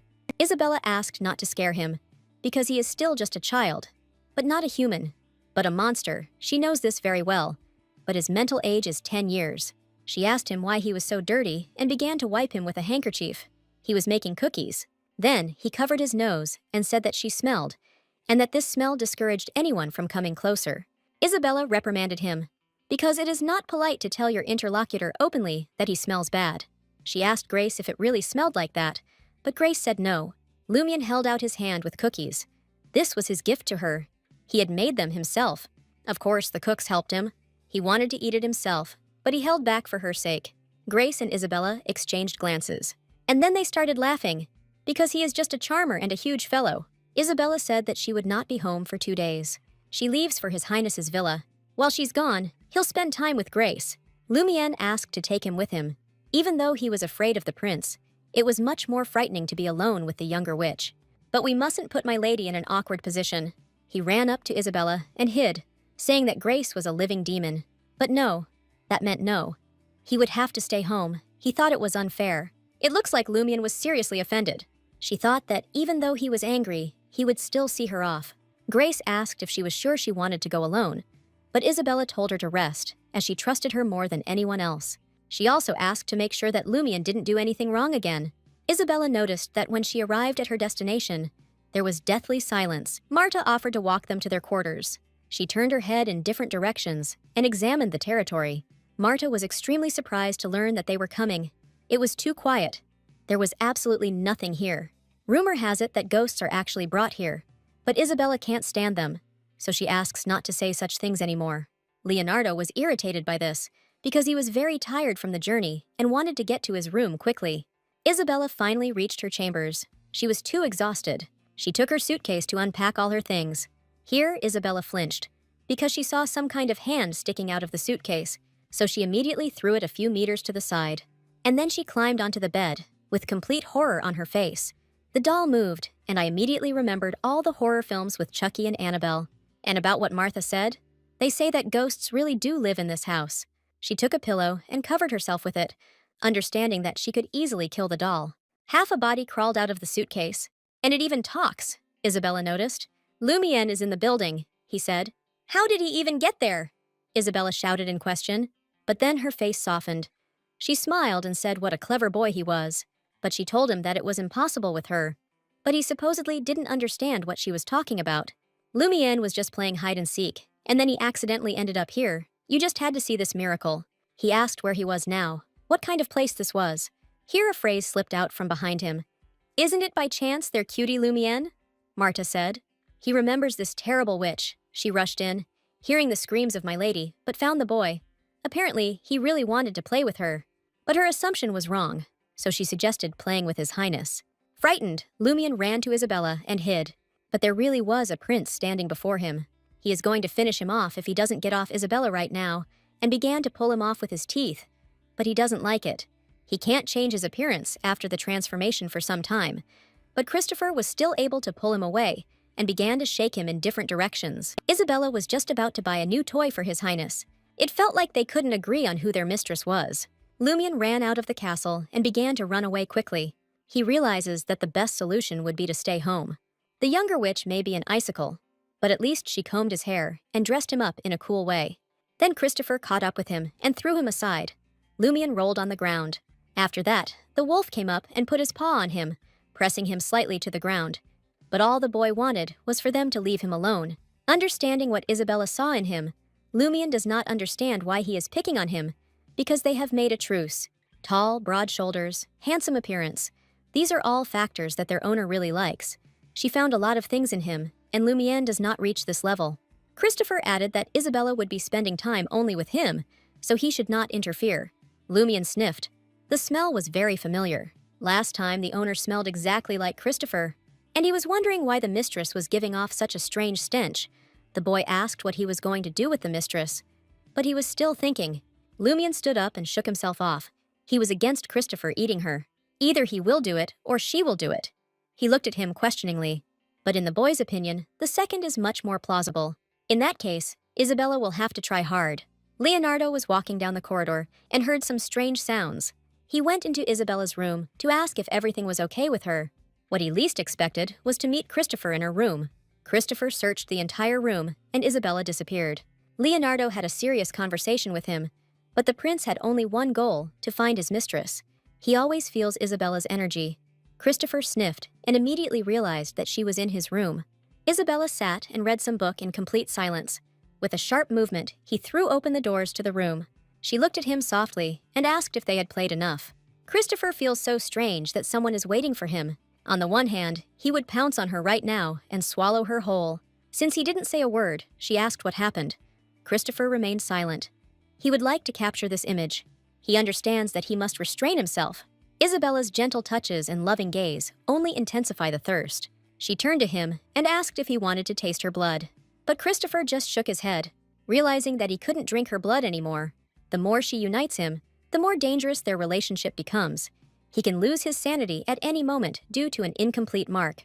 Isabella asked if he could survive without her blood. He just nodded. Of course he wouldn't be able to talk, but it wouldn't be much of an inconvenience. Isabella noticed that he had matured during the time they had not seen each other. She began to stroke him, seeing how much he liked it. He shows off his charming butt. Christopher realizes that being a wolf isn't so bad. Isabella didn't even notice how she fell asleep in his room. The first thing she decided to do was find Leonardo, because she wanted to eat. She looked at Christopher and said in a soft voice, "Sleep well, I'll be back soon." I went outside and started looking around. The barrier is fine, but we can't let it break like last time. She suggested that we go make a wish since there was still time. As they say, they don't charge for a trial. After the magician became, she did not start believing in any superstitions. But it would be better if she took up practice instead of wasting time, Leonardo said. Isabella crept up behind them and placed her hands on their shoulders, apologizing. And then she asked me to tell her more from that moment on. She just got up, woke up with His Highness, but woke up from hunger. Isabella asked Martha to tell her about the superstition. She told her a legend that has been passed down among the locals from generation to generation. In the very heart of the mountain forest, there is a huge stone that has been guarding its place for 1,000 years. They say that if you stand next to him and sincerely make a wish, it will definitely come true. Some people even think that it is not a stone, but a person. Having listened to this point, she could not contain her curiosity and, like a fool, went into the forest and got lost. She sat down on a stone and thought that it would most likely rain soon. Apparently, she's gone crazy, because how can you believe in some kind of legend? I wonder if she can wait for anyone here. Isabella decided to look first for a place to hide from the rain. She understood that she needed to find some kind of cave or a huge tree. Suddenly, some rustling was heard from the bushes, and she turned around at the same sound. Then there was a bark. She immediately realized that it was Christopher and called him. She couldn't believe her eyes. It was really him. Christopher emerged from the bushes, wondering what she was doing there. He came over and she hugged him really tight and also apologized. Looking at him with a smile, she suggested that they go back down. She even did it a little hastily. Noticing that Christopher was not following her, she asked why he was standing. Apparently, he himself doesn't know the way back home. He only barked. There was a little tension and shame on his face. The sky darkened. Lightning flashed. It looked like they were stuck. There was no other choice. They sat under a tree to at least hide a little from the rain. When Christopher arrived, Isabella thought she was saved. But in the end, there was just one more lost child. He didn't tell the others where he was going. She didn't expect any other answer. He immediately flew out of bed here, judging by the fact that he didn't know the way. He just happened to be nearby. But it's not her fault, His Highness. She herself came here because of the legend. She asked if he could find his way back by scent, but he only shook his head from side to side. After which, he approached the flower and began to sniff it. Now everything became clear to her, namely, why Christopher could not smell. Lilies smell very nice to humans, but monsters find this smell disgusting. And here there are lilies all around. Most likely, it is some kind of shield that protects the villa from attacks by other monsters. Although, everything could be the other way around. Perhaps these are some kind of devices that prevent Christopher from leaving. Or maybe both, but their situation is so-so. Christopher started barking emotionally, so Isabella asked him for a translation. He tried to show with his paw. Then she assumed that he was asking why she came here. She was told that there was a wish-fulfilling stone here. Isabella noticed that he had just smirked at her. The next question was what wish she was going to make. She wished that a handsome man would fall from the sky. And before she could finish speaking, Christopher swept her off her feet. But Isabella saw nothing wrong with this desire.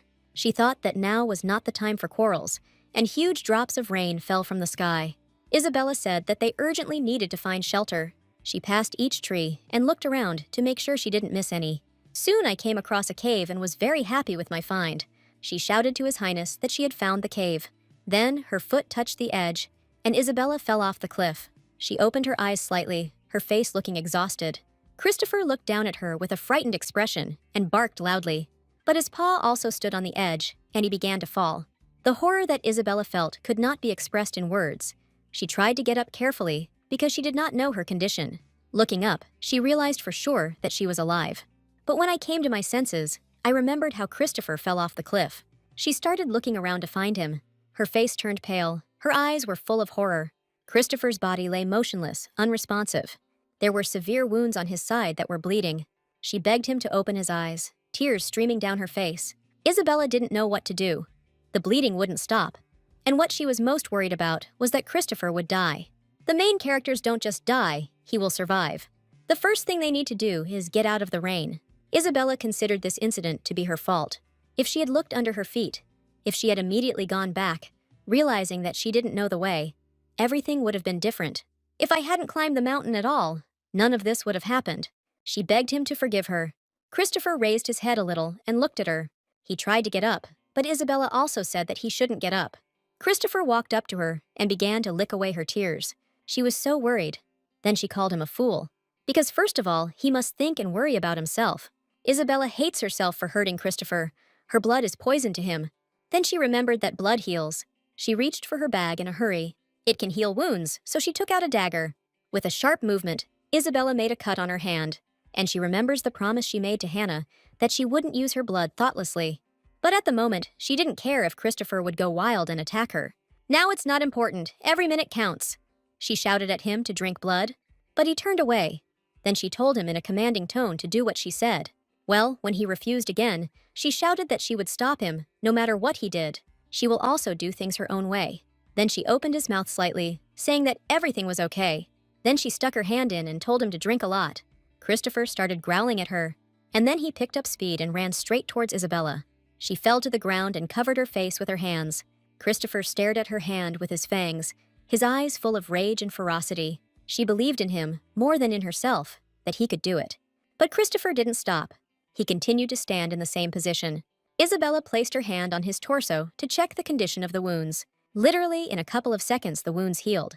She asked him to wake up, because she doesn't want someone who hasn't recently been in the next world. But it looks like she has no other options. She had to knock him out, so the fist landed right on his face, and Christopher flew to the side. It seems like she went a little overboard with her power. She put her hand on her face and muttered how it was possible to hit a sick person with all her strength.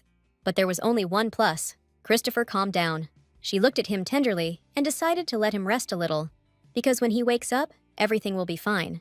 Isabella tore the sleeve off her shirt to bandage the wound. She had absolutely no strength, but somehow managed to knock Christopher out. It was unlikely that anyone would come to their aid in such weather, so she decided to light a fire to last at least one night here. When she looked at the floor, she saw that someone had already made a fire here. Apparently, someone, like them, had had an accident. Looking deep into the cave, she thought that there might be branches left inside from previous lost ones. She lit a match to light her way a little. After looking around a bit, Isabella broke into a smile. Indeed, there were several branches lying on the floor. She needed to light a fire quickly. She collected them one by one. Looking closely, she noticed something strange. Everything was too suspicious, but Isabella understood that she had no choice. Walking a little further, she saw that very stone. This was the cause of all her suffering. It was obvious that no smart guy would find the stone in this place. But be that as it may, she folded her hands in front of her and tried to make a wish. She will be too upset if she ends up not making a wish. The most important one is that Christopher wakes up safe and sound. She also asks for her hand to heal. Another wish was that they would be saved after all. She made a wish to resolve all the mess that happened because of her. After standing there for a couple more minutes, she decided it was time to go back. When I turned around, I slipped on a stone. It was not a day, but a mess. She looked at the water, and for a second was as if in a stupor. Her sleeve was floating a meter away from her. Probably when she fell, the bandage came undone. Isabella was worried that she might catch some kind of infection here. But when she looked at her hand, she saw that there was not a single scratch on it. She didn't understand how this was possible. She didn't have such abilities. It looks like her wish really did come true. Then, with a confident face, she folded her hands in front of her and said, "Please throw me a handsome guy." But it seems that the stone did not fulfill such wishes. Then, out of nowhere, a man appeared, holding a shining sword in one hand. It was an old man, with long hair and a thick beard, which was braided into a pigtail.